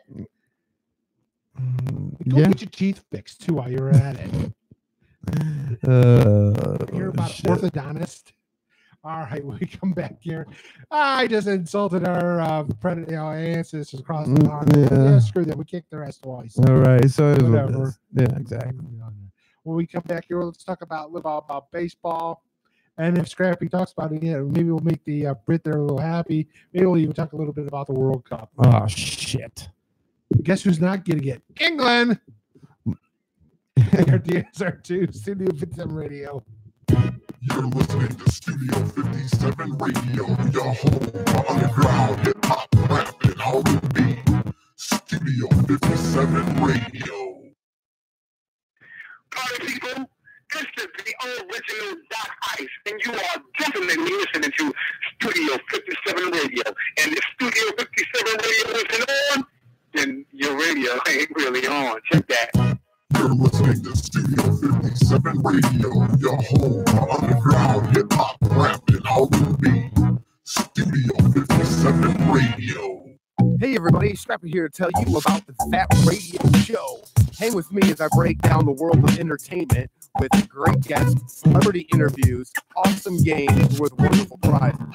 Also, we've got the biggest library of underground hip-hop of any station on the net. You mix in a little stand-up comedy and a text line so your voice can be heard, and you got a pretty good little show. But add listener-controlled programming. Yeah, you heard me. The listener-controlled programming, where you, the listener, can decide what makes it on the air. And now you've got the greatest show ever created. Join my show, your show, our show, the people's show, That Radio Show, each and every Tuesday, 7 p.m. Eastern Time, only here on Studio 57 Radio. Hey everybody, this is your boy Big D, here to tell you about Mark for Life Tattoos. Guys, this place is the cleanest, most laid-back studio in Metro Detroit, and the artists are top-notch. And if you're like me from the D, you need to stop in on Fridays for that D-Day. Get your old English D for only $20. Not interested in tattoos? Mark for Life does body piercings. Mark for Life is located at 22533 Van Dyke in Warren. And the guys are there 7 days a week from noon to 9. So give them a call at 757-2222. That's 586-757-2222. Tell them Studio 57 sent you and get 20% off. So what are you waiting for? Call them now.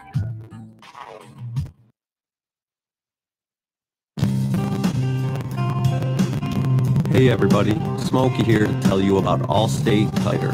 With winter fast approaching, the most important thing between you and the road is your tires. So don't put your safety in just anybody's hands. Go to Allstate Tire. With new and quality used tires available, you can trust Allstate Tire for all your tire needs. You can visit them at 14208 9 Mile Road in Warren, or give them a call at 586-779-8759. Allstate Tire, your source for quality new and used tires. What's happening, everybody? Scrappy here to tell you about Love and Life Club. Love and Life Club is a social networking club that's located at 19960 James Cousins. That's the large service drive between 7 and 8 Mile Road in the D. You need to stop in for $5 Fridays for great music, food and drinks. I personally recommend the chicken. Love and Life Club is also available for rental for bachelor parties, wedding receptions, or any party for that matter. For more information, log on to www.loveandlifeclub.com. That's loveandlifeclub.com, or call D at 313-999-2824. That's 313-999-2824. That's Love and Life Club. If you're loving life, you need to be in the club. Taking over the broadcast for the underground.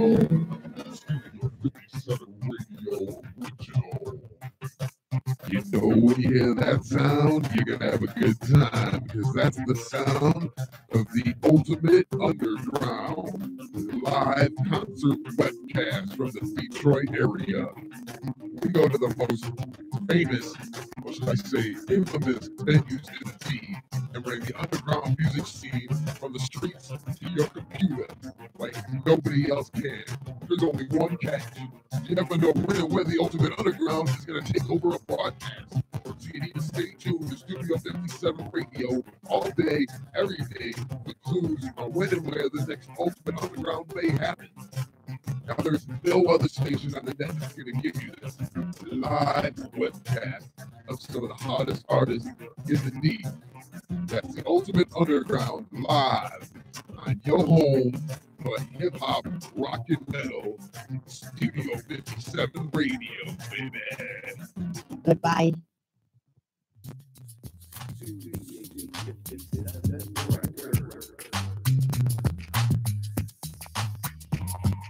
You get what you want, cause we got what you need. Studio 57, serving straight to the D.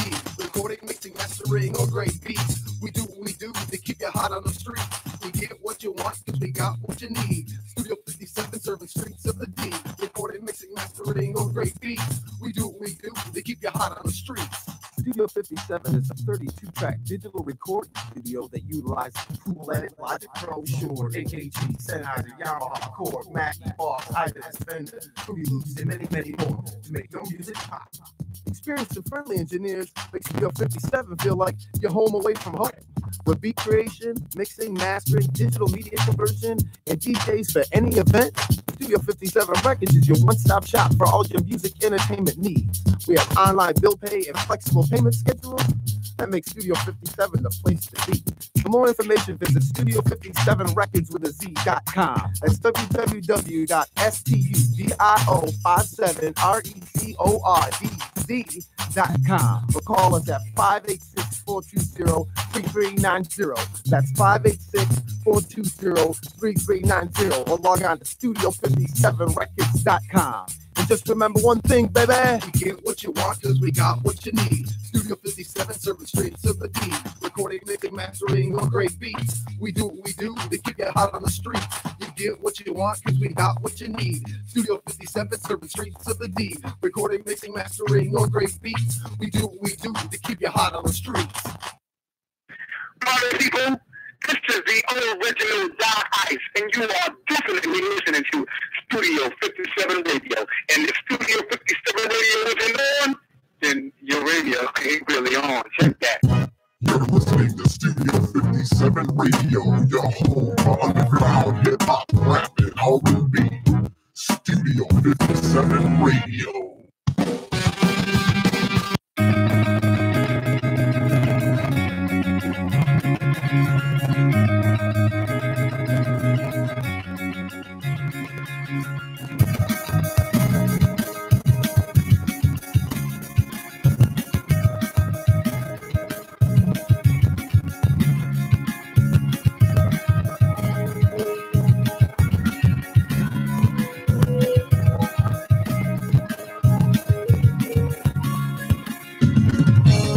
Welcome back, Rebels, and fuck Samsung while I got you here. They're fucking piece of shit fucking phones, and Galaxy phones can suck a dick, and Apple rips you off, steals your information, and sells it to fucking other companies for their benefits, and they got caught doing it. They're dirty as fuck.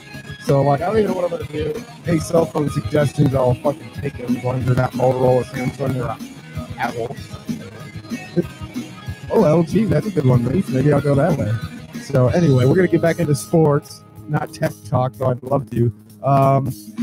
Belt Collectors Unite, that's coming. BCU, we got a new group forming, and the podcast coming soon. More talk about that shortly, or in the near future. Chauncey the Chaps, we'll have Chauncey in tomorrow on the phone talking about his podcast coming up here for the summer. But right now, it's all about sports. It's all about you. It's all about the text line 313-349-5652. Hit us up. A little bit light on the Facebook after the first hour was on fire. So I'd love to see you back there. Facebook page, Studio 57 Radio. Also subscribe to the Studio 57 Radio Ustream page or the little YouTube channel, and hit the little dinger, and you won't miss out on anything we got going on. That right, dinger. All right, without further ado, Johnny, the news. And we are here, we guys back. We've been a little longer at that second segment there, so we're here for the lightning round where the questions are twice as hard, but the payoff is twice as much. So we got lots here to talk about. We got a little bit of MLB talking about that. Tigers basically are losing right now 2-1. Great starting pitching again, but lousy bullpen. No offense. Miggy's done for the year. And we're stuck with a horrendous contract in that one too for the next 5 years. Awesome. Gee. Great. We're just in sports purgatory. The only good thing is that Beeline didn't come to the horrible Pistons job, and he stayed in Michigan. And he used that there to buy us a bargain chip to get more money out of it. Whatever, but I just he earned it. Yeah. Should be paying it. Yeah, I don't care. I'm just glad he stayed there. Got into 2 damn championship games in 6 years. Damn right. Yeah, I didn't know. When I heard that he was in the running, I was if like, he was no. 15 years younger, he'd be perfect for today's NBA. His system would work phenomenal. Well, I'm not worried about his system or his ability to coach or any of that The stuff. problem is he would have to go to the right fix it. But He would go to a team that he couldn't fix because it's fucked no matter what system you bring in. That. And he would be leaving a team that he did fix that would probably falter. So it would be a lose-lose. Like he would leave, Michigan would take a shit, and Detroit wouldn't get any better. No. So what the fuck good is that? So we stayed, and we know the Pistons stock, and at least Michigan is going to be a pretty good program there for at least the next couple of years. Yeah, I'd say 2 or 3 more years, and then you might start looking around. It's life after basketball. You know, he's probably going to be there another 5 and call it a day. Yeah, you're probably right. I mean, but I think you give it about 2, maybe 3 years, and you're going to hear all the talks, the rumors of whether he's going to try to go NBA or retire. He's 65. He's not going to NBA. Dude, he still has aspirations for the NBA. Don't get it twisted. He might be there as one of those guys who retire from coaching, worked as a consultant, because I think he could. Yeah. His I can system see that. would work perfect in today's NBA. Yeah, well, that's why I believe he's going to go. I believe he is shown, from what I understand, he's shown a desire to coach in the NBA. That's why you're going to hear those rumors over the next couple of years. But we won't know, like I said, what decision, how he's feeling health-wise, if he wants to make that jump or not. That's what I think it'll boil down to. Right. You know, does he feel like he's going to be healthy enough for all the travel? You know, someone tried to say, well, you don't have to go around and recruit these spoiled little brats and deal with all this stuff. I go, you know what, the biggest, and that it would be like a vacation if he went to the pros. And I kind of laughed. I said, what do you think you get a pro coach? It's all about managing egos. I was about to say, is there any more bigger spoiled brats than a professional? I mean, our unnamed British texter sure the fuck thinks so. So, I mean, come on. Let's be real here. It's, yeah, you don't have to go into someone's recruit's room or a living room and try to convince their parents that you're going to do them right when you probably aren't. That's, I mean, that angle, but you're going to do the same thing with grown men instead. It's not that, I don't know. There's a reason why the progression is you go to the college to the NBA, not the other way around. I think there's a reason for that. So whether you're a coach or a player, but anyway,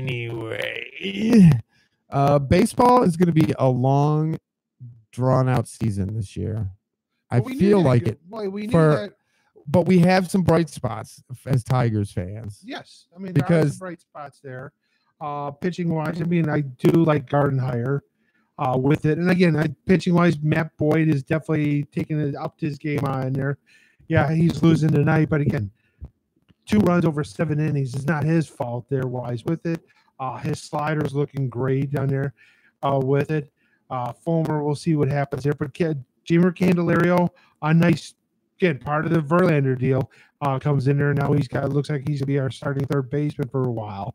Again, hitting right around 280. He's got some good pop there. I think he's got like 9 or 10 home runs right now. So, yeah, you look at that. Some of the other kids in the system, they're coming up there. We'll see definitely on there. We'll see what Hicks does now. He's going to be playing first base consistently now. He's not going to be back up catching now that Mickey's done for the year. Castellanos hitting great, but I would trade him because he's a train wreck in right field. He's horrible. Maybe you trade him or you give him a first baseman and say, learn to play damn first base.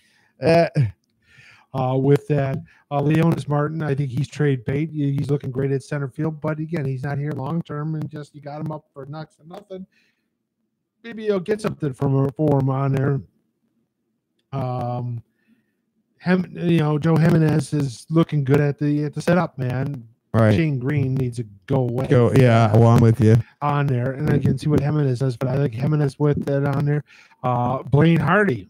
Who would have thought there as a starter looking pretty decent? Yeah. Well, and once again, it's not really these kids play hard every day, and they're playing hard for Gardenhire. So I mean, that's a great aspect with it. You've got decent starters, like you're getting production from your starters. Your bullpen, we've talked about this since 2006, Moose. The bullpen just isn't there, and with all these other glaring issues, with Mickey being done for the season. But this potentially could be a career changer. I don't know if it's an ender for him, but it could definitely be a career changer. The bicep like that. Who knows if he'll return to be the Mickey we're used to seeing.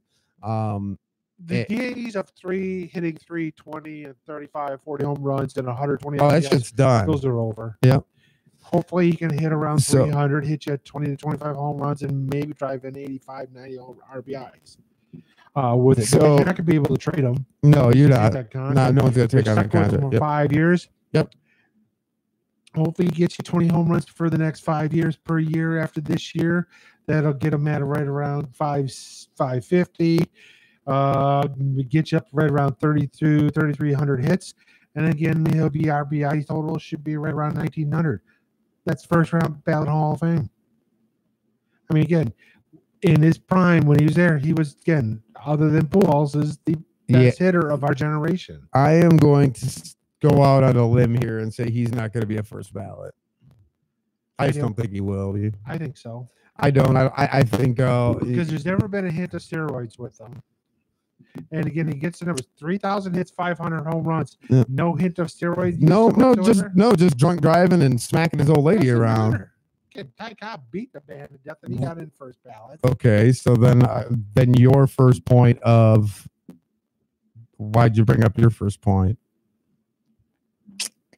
Which was if he gets the numbers. Well, no, you're talking about he had no issues, but he did. No steroid issues, right? But he's got other issues. Well, yeah, he's got it, but everybody's got other issues on there. Again, on there, and everybody's got these steroid issues too, and they still get in. Well, nobody's gotten in with the steroids. Bonds hasn't gotten in. Clemens hasn't gotten in. McGuire hasn't gotten in. Palmeiro hasn't gotten in. Nobody's gotten in yet. The younger writers don't have an issue with it. As the old writers say, no, I don't care. Juice pitchers pitching the juice batters, don't care. Entertain me. Yeah. Oh, we've had that conversation, but that is neither here nor there as far as Mickey goes and being first ballot Hall of Famer. And I'm telling you, I don't believe he makes first ballot Hall of Fame. I don't. He's got great numbers, but he's got nothing memorable on his resume. Well, again, Craig Biggio has nothing memorable in his resume either, and he made first ballot. I mean, he shouldn't have. And I'm sure there's plenty of arguments of whether he should have or shouldn't have. He wasn't a unanimous first ballot Hall of Famer. But I mean, he's not universally. Craig Murphy Jr. wasn't unanimous either, and because I'm sorry, universally thought as. How about that? I mean, Greg Maddux wasn't unanimous either, because there's a couple writers. Once again, let me rephrase: universally thought as a first ballot Hall of Famer. I would say I think right now he's If he gets the 3,000 to 500, he's probably going to be thought of probably a pretty. He'll get in. I'm not debating whether he gets in. I don't believe he gets in first ballot. I think he will, but we'll see what happens. I mean, he's still under with it. Pitching wise on there right now, American League on there. Who's best pitchers right now seems to be right now is it's battle between Kluber and Verlander, who are the best two pitchers in American League. Verlander is 8-2, Kluber's 10-2, 1.45 ERA versus 1.99. So Verlander's got that. Whip wise, Verlander is at 0.76 to 0.83 strikeouts. Verlander has 10 more strikeouts on there. So there you got pretty much your two guys on there. Severino might be the third best pitcher in the American League on there, being that he's 9-2 with a 2.27 ERA and 109 strikeouts on there. Again, Severino's turned out to be a nice pitcher this year for the Yankee wise with it. Players right now going on, and I mean, Cleveland's starting to pull away. I mean, the Twins and Tigers will be battling for second, but again, neither team's at 500. The Central's a joke of a division-wise with it. Mariners are ahead of the Astros right now. It's not going to last long-term for the Mariners under. They've won, 23 one-run games in the first half so far out of their 44 wins. Yeah, that looks great, but I mean, the second half, it could be reversed. They could basically lose 23 one-run games with it. I think Houston still has the best the best pitching staff in the American League, and I think Houston they'll add another bat there in trade deadline. Boston's starting to walk. Them and the Yankees are fighting it out in the East. Boston's basically hitting the snot out of the ball as well, just like the Yankees wise with it. And pitching wise, I think they've got a little better pitching wise than the Yankees on there. Who would have thought Boston couldn't hit any home runs last year, and this year they're like in the top 5 just by adding JD Martinez. Why? Because everybody else starts hitting the home run as well now. Who thought that? Braves, Nationals are fighting out in the East. National League, I think Nationals will take over for the Braves wise with it. Mets are falling apart. They're toast. Philly will fly under. I think Brewers and the Cubs are going to fight out in the Central. St. Louis is, again, probably the best run organization in all sports because they basically don't look at things through basically fans' eyes under. They just look logically on there. And again, like when they said to Pujols, sorry, we're not going to re-sign you at age 33 years old. Go ahead. Thank you for everything. Thank you for the 3 World Series, but no, sorry, not happening. So they know how to work right. Diamondbacks are basically getting things played right on there. Dodgers are now starting to come on strong. We'll see what happens there with Kershaw long term on that. Batter wise, under free agent wise, everything you can look on there. Who's going to be traded on there? I mean, the Nationals got to win it all this year because they're going to lose Bryce Harper. He's going to sign with somebody else next year. And again, same thing with the Angels. They're going to have to re-sign Trout there long term. I mean, you look at these guys. I mean, Trout, I think, will be a free agent after next year. Harper is after this year. Both of them are 25 years old, prime of their career. I mean, is one of them going to get a $300 million contract for 10 years? Yeah. If I'm logically, I say no. I'll just pay you $40 million for 5, and you can re-sign up again when it's done. On there, still in your early 30s, but I'm not locking into a 10-year contract. Kershaw, he's pushing 30. I'm not signing him long term to anything because again, he's got back issues now. This is like the 3rd year in a row with the back issues. He's great when he's basically healthy, but he's not been healthy for definitely the last 2 on there, and it's only going to exasperate itself on there.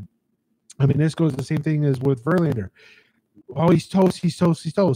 Gets healthy. Now look what he's doing now again. Fully healthy, on a contending team, in the spotlight, basically where he could be the man there, and he's showing it wise with it. I mean, Verlander's getting like Nolan Ryan, a freaking nature. Yeah, I think he is. I think what happened, what you had to deal with Verlander is cutting your losses. Like, it was one of those things where you've had him this entire time and you know what he's thrown. He's thrown a high number of pitches at a high velocity. He was having health issues.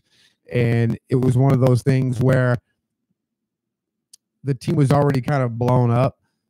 So I didn't want to, but it made sense to me. The one that doesn't make sense to me and still will never make sense is the Scherzer move. Like, to me, Scherzer was still, there wasn't question with health. He wasn't playing bad. There was none of that stuff. To me, he was only trending upward, and you let him go while he was trending upward, and he continued to trend upward. Right. And that's the difference to me. Like, I agree with you. Verlander's on fire. He's a freak of nature. He's proven everybody wrong. But when you look at Verlander and what he was doing, it made a little sense. It made sense. It made sense. He wasn't gonna. We weren't going anywhere. Right. Let's see what we can get out of it. But when they made the Scherzer move, man, they let him go for nothing. Thank you. And the kicker is too is now hindsight being basically all knowing wise and that. Right. Resign Scherzer, don't resign Miggy. Well, yeah.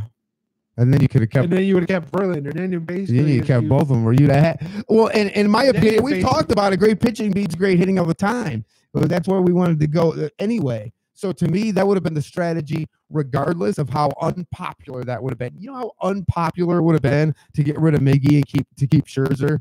You know, people would have lost their fucking mind in this market if that's what would happen. But it would have been the right choice. It would have been the right choice.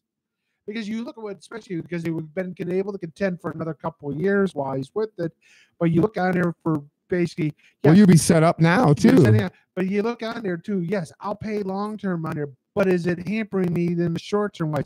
He's only making $14 million a year. Right. Granted, he's making $14 million a year for the next 16 years. Right. So he'll be retired. And he's going to be like Bobby Bonilla. Right. Still getting that paycheck every year. Right. For the next decade. Right. After he's all said and done. But again, doesn't hamper you short-term wise because you could still with it. But yeah, again, position hitters, yes, they're great and everything. But again, starting pitching is good. Great starting pitching is a lot harder to find and develop than finding a decent hitter position player. Yeah, and that's just my take on it. There's other ways to manufacture runs. I know everybody loves the long ball, and that's the thing we're doing now, and it's all about home runs or strikeouts, and that's what we got. That's just the way the game has kind of evolved. But you can manufacture those hits and those runs in other ways. You can't all of a sudden make a pitcher be lights out. Like, it's just he's got it or he don't. We look at something. The smart aspect with it too is that, okay, maybe they were smart and was figured out is not re-sign Sanchez. Use that money to re-sign Scherzer. Then you have Scherzer, Verlander. Well, that's what. Then you don't have to get rid of Porcello. Right. Then you're sitting on Scherzer, Verlander, Porcello, and even if you still trade Cespedes and you end up with Fulmer and Boyd, then you're still looking at pretty good because you don't wouldn't have to make that trade for David Price. Bam. And my big thing with Sanchez was he only had one season. And he wasn't even, it wasn't even like a full season. He had like one, I mean, I know he was like, 20, he had 20 wins or 18 wins or something. He had one good year. ERA the 1 year with us, and that's great on there, but there was still, I just was so uncomfortable with that. Up and down a little bit, even through his whole career. Whereas you look at what Scherzer was doing. Scherzer is a bulldog, and he hasn't stopped really. He hasn't slowed down. He's gonna win his like third Cy Young. I don't know. I'm going to go back, especially for our Midsummer Spectacular, because I'm sure we'll be talking tons of baseball. I think I'm going to go back and go to those years and pull them shows from when we talked about that stuff, because this isn't something that we just throw out in hindsight. I'm willing to bet we can go back, and a good portion of this conversation is the same shit we had when they made these moves. Right. It's just crazy. Now, the whole Miggy thing, that's a little bit different. And once again, it would have been crazy unpopular here, but it would have been the right choice. Just like when we traded Granderson for Scherzer. Then, again, it was I was one of those ones I'm like, man, I don't know about this. I really like Granderson as a player, and especially as basically a person, especially in the community wise, but it was the right move. Right. And once again, that's that plays right into my argument that we were having earlier about being invested in players and why people don't like hockey. You liked Granderson. Granted, the numbers were okay and all that stuff, but you just liked him as a person. That's why you put up with the fact that really, in reality, his numbers were just down the middle. Right. I mean, he had that great year in 08 when he hit 20 when he had 20 home runs, stole 20 doubles, stole 20 bases, stolen bases, and 20 triples. Right. He had the quad. I mean, on there. Whereas I think Willie Mays is the only player to ever do that. So you look and go, man, he's that 5-tool player. He can steal, he can hit, he's got some power, he's got great speed, plays phenomenal defense wise with it. And really, he didn't do any of that stuff after he left Detroit. Really. No. Like I mean, because he had a couple big years with the Yankees home run wise, but that was it. Of course, that was Yankee Stadium, and that was a bandbox. Yeah. But and he had hitters around him to protect him too. Right. I mean, he was getting pitches. yeah, so you're looking at it, but you're looking and go, but what did Scherzer do? Scherzer became he was basically we were the only team in probably the league that have 2 aces. Yep. 2 aces that basically every team in the league would say, God, I'd kill for those. Yep. And we squandered it. Yep. We had at one point, we had 4 starters on our squad that could have been a number 1 on any other 4 team. starters at one Cy Young. Yeah. They all could be starters somewhere. It could be the number 1 guy somewhere. You had 4 of them, and you couldn't. And once again, you had great hitters. J.D. Martinez, Mickey, Prince Fielder, Prince Fielder was in there for a little while. So you couldn't steal the deal when it came to a closer, and that was the difference between winning a World Series and just showing up. And then you blow up all the good assets you have, and then you get rid of the only coach that got you there. Right. Ugh, just rough. Now they're doing the right thing. Now they are blowing it up with the youth wise with it. Again, I think the draft wise is they took Casey Mize on there. Was the safe pick on there? It was a smart pick on there. I think his stuff he's the most polished college pitcher coming in. So next year you're going to see him come up wise with it. They took really good athletes wise this year on there, position players on there. All right. And then even pitcher wise, they've taken some guys that got potential on there. They got a kid that's like 6'10", 260-pound kid on there. Again, still growing in his body. He basically shot up 6 inches, so he's got to get used to pitching at 6'10". But you got guys who could throw major heat. Being at 6'10", and he throws a wicked curve, so that's scary on there. But you're going to see on there. I think they're getting and the position players on there. They've gotten pretty good wise with it. They're going to get better. It's going to be a while on there. It's going to be a couple. I think 2020, 2021. You'll start seeing them turning the corner wise with it.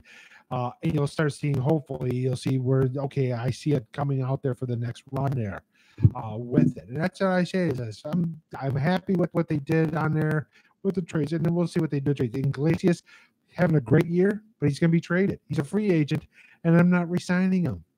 Yeah, right. Trade him for what you can get. Yeah, he's a rented player, but you might be able to get something out of it. Leonis Martin, again, might be able to get something out of it. If Lariano comes back where he was at the beginning of the season, you might be able to get, because again, a left-handed starter is still going to poise to get you something out of it. Right. On there right now, Boyd, I would probably say I would listen to offers, but I would like that on there. He doesn't throw major heat on there, but he's got a slider and he's playing really good. He's young. Maybe we'll just sit tight and wait, see what happens, then see what down there, because you're going to have Burrows and Mize and all that coming up wise with it. And I do like that they're loaded again in pitching staff in the minors, and these kids are going to be coming up sooner than later. Right. And as we always said, pitching beats hitting. Yeah, absolutely. As you get to playoff wise, it's defense, it's fundamentals, it's hitting. And again, this team's a lot better fundamental wise than they've been in recent years. And you know what? They're playing a little bit more small ball than they should. Again, this team should have been developed to play small ball since the moment this park was developed and opened. This team should have been the 1985 St. Louis Cardinals with speed, and run. And you have a couple guys that can hit the long ball. Yep, absolutely. Still tons of good baseball this season yet to come, though. So I'm sure there'll be some fun stuff to talk about when we get closer to playoff time, though I don't believe the Tigers will be part of it. For the year. Yeah, that's brutal. Well, are they going to do it? That was still like up in the air last I heard. But it's more than likely. I mean, does he come back as a pitcher? You can't use him as both. No, probably not. I thought that was like the great thing about having him in the league is seeing something like that. These guys do tend to actually be better after the Tommy John, which is crazy.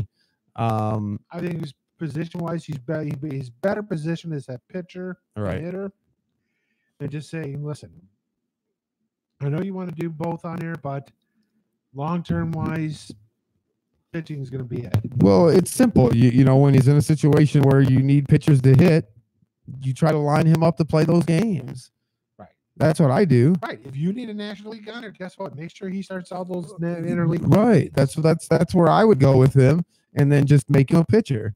And then, like you said, you know, when you're doing interleague play, try to get that schedule worked out where you can get him on there, even if you got to make a rotation or skip someone's start. Bring up a guy in there for a situational start, right? Just to set it all up for him. Whatever the because case. you go get an interleague play from basically day 1 to on there. Because why? There's only 30 teams in the league, right? And they're not talking about any expansion. So I just think that might be the best route for a guy like that is to just make him a pitcher when you're in a National League park, then, you know, try to get him in there starting. That's all, you know, whatever you got to do. Like you said, even if you got to skip over somebody's start, or like you said, bring somebody up for a situational start, or platoon some guys for a start, whatever you got to do to make it happen, I think that's probably going to be your best strategy. I mean, I don't know. That's the way I would play it. Right. But I agree. But I would tend to be more aggressive, like, in all aspects. Like, I'm surprised that the analytics don't show. I'm surprised that, you know, because everybody's like swinging for the fences and doing home runs or striking out. Why isn't being that aggressive on the stealing bases? Why isn't that a thing? I don't know. You know what I'm saying? Why don't the analytics show that? They show stolen bases not high on the analytics on there. It's basically on base percentage. It's home run power with it. It's basically getting the maximum. How many motherfuckers do you see stranded on base now that these cats have this all or nothing mentality at the plate? Like, I've never, like, over the last 5 to 7 years, I don't think I've ever seen more guys stranded on base. Yeah. I mean, it happens on there. So stealing a base and shifting the guy over seems to me like it would be more important now than ever. Right. I mean, we're roughly a little over a third of the way through the season. You've got conceivably, again, you've got, let's see, 1, 2, 3, 4, 5, 6, 7 guys. They're going to have 250 plus strikeouts. That's insane. Joey Gallo could legitimately have 280 to 300 strikeouts. That's why insane. That's why I don't see why why isn't stealing bases a priority? These cats are swinging and missing like crazy. Is that not a great opportunity to steal second? Yes. I mean, you look on there. Yes, Giancarlo Stanton's hitting 240. He struck out 86 times. He's got 15 bombs. He's hitting 240. Judge is hitting 271. He's got 85 strikeouts, 13 bombs. His on-base percentage still, though, is almost 400. It's 396. So, yes, he's striking out a lot, but the balls he puts in play, he gets on base, and he does draw a decent amount of walks-wise with it. Right. I mean, and then, but out of how many times he's on base, how often is he advancing runners on there? You know what I'm saying? He does have his 45 RBIs on there. But, yeah, like, I mean, if you look at Judge with the OPS, which is the new end-all be-all of batting stats, he's 959. That's really good still, even for a guy that's struck it out 85 times, which is on base plus slugging, his OPS under. Right. So, yeah, he's at 950. That's great. But then you go down to, like, freaking Chris Davis. I mean, here he is 86. He's batting $150. He's only got 4 home runs. He's got 86 strikeouts. His OPS is 454. His on-base percentage is 227. Why is he even up here? I would be basically saying, you're going down to the minors, or we're just waiving you unconditionally and go away. Telling you. If you basically is on there, look, you know what that is you look on there. Joey Gallo's got 17 home runs. His on-base is 295. I want a guy with an on-base percentage at least 300 or better on there. If you're getting around 400, I can live with the strikeouts like Judge. I mean, I can live with that. Because, again, but his long-term wise, he's 26. He's a monster. But how is that going to work out long-term? Yeah, exactly. The only player I would conceivably think about giving a 10-year contract to, or at least an 8-year contract to, is Mike Trout. Because as I did. He's the best player on the planet. Right. He's possibly the best player of our lifetime. Well, and there'll be more baseball talk next week on our season finale. We'll get into it. Thanks, guys. The first hour was on fire, man. Let's get some more of that for both hours next week. Season finale, Studio 57 Radio, DSR2. We're gonna have. I'm gonna try working on a couple of guests. I'm efforting a couple. We'll definitely have Chauncey from Chauncey and the Chaps. We're gonna have basically the morning zoo crew, like British version, crazy uncensored wildness. You get an hour of that each and every week. It sounds like next month's right here on this. I think it'll be Wednesday. I think it'll be in this slot, and we'll give them a trial run while we're gone, and we'll see how they do. You let me know what you think. But DSR2 is never gone. We're just gonna take a little break for the summer. We'll have the Midsummer Spectacular, and we'll be back for another wonderful season. It'll be our 10th season. We're having a blast doing it. We'll keep it rolling as long as you want it. So thank you very kindly. Follow us on Twitter at Studio 57. Like the Studio 57 Radio Facebook page and subscribe to the YouTube channel. Let's get this social media thing going. The numbers are still pretty decent on the website, but the social media, we got to get those cranked up, get that word out, get people in on this thing. Hope you all ready. See you soon. Peace out. Peace.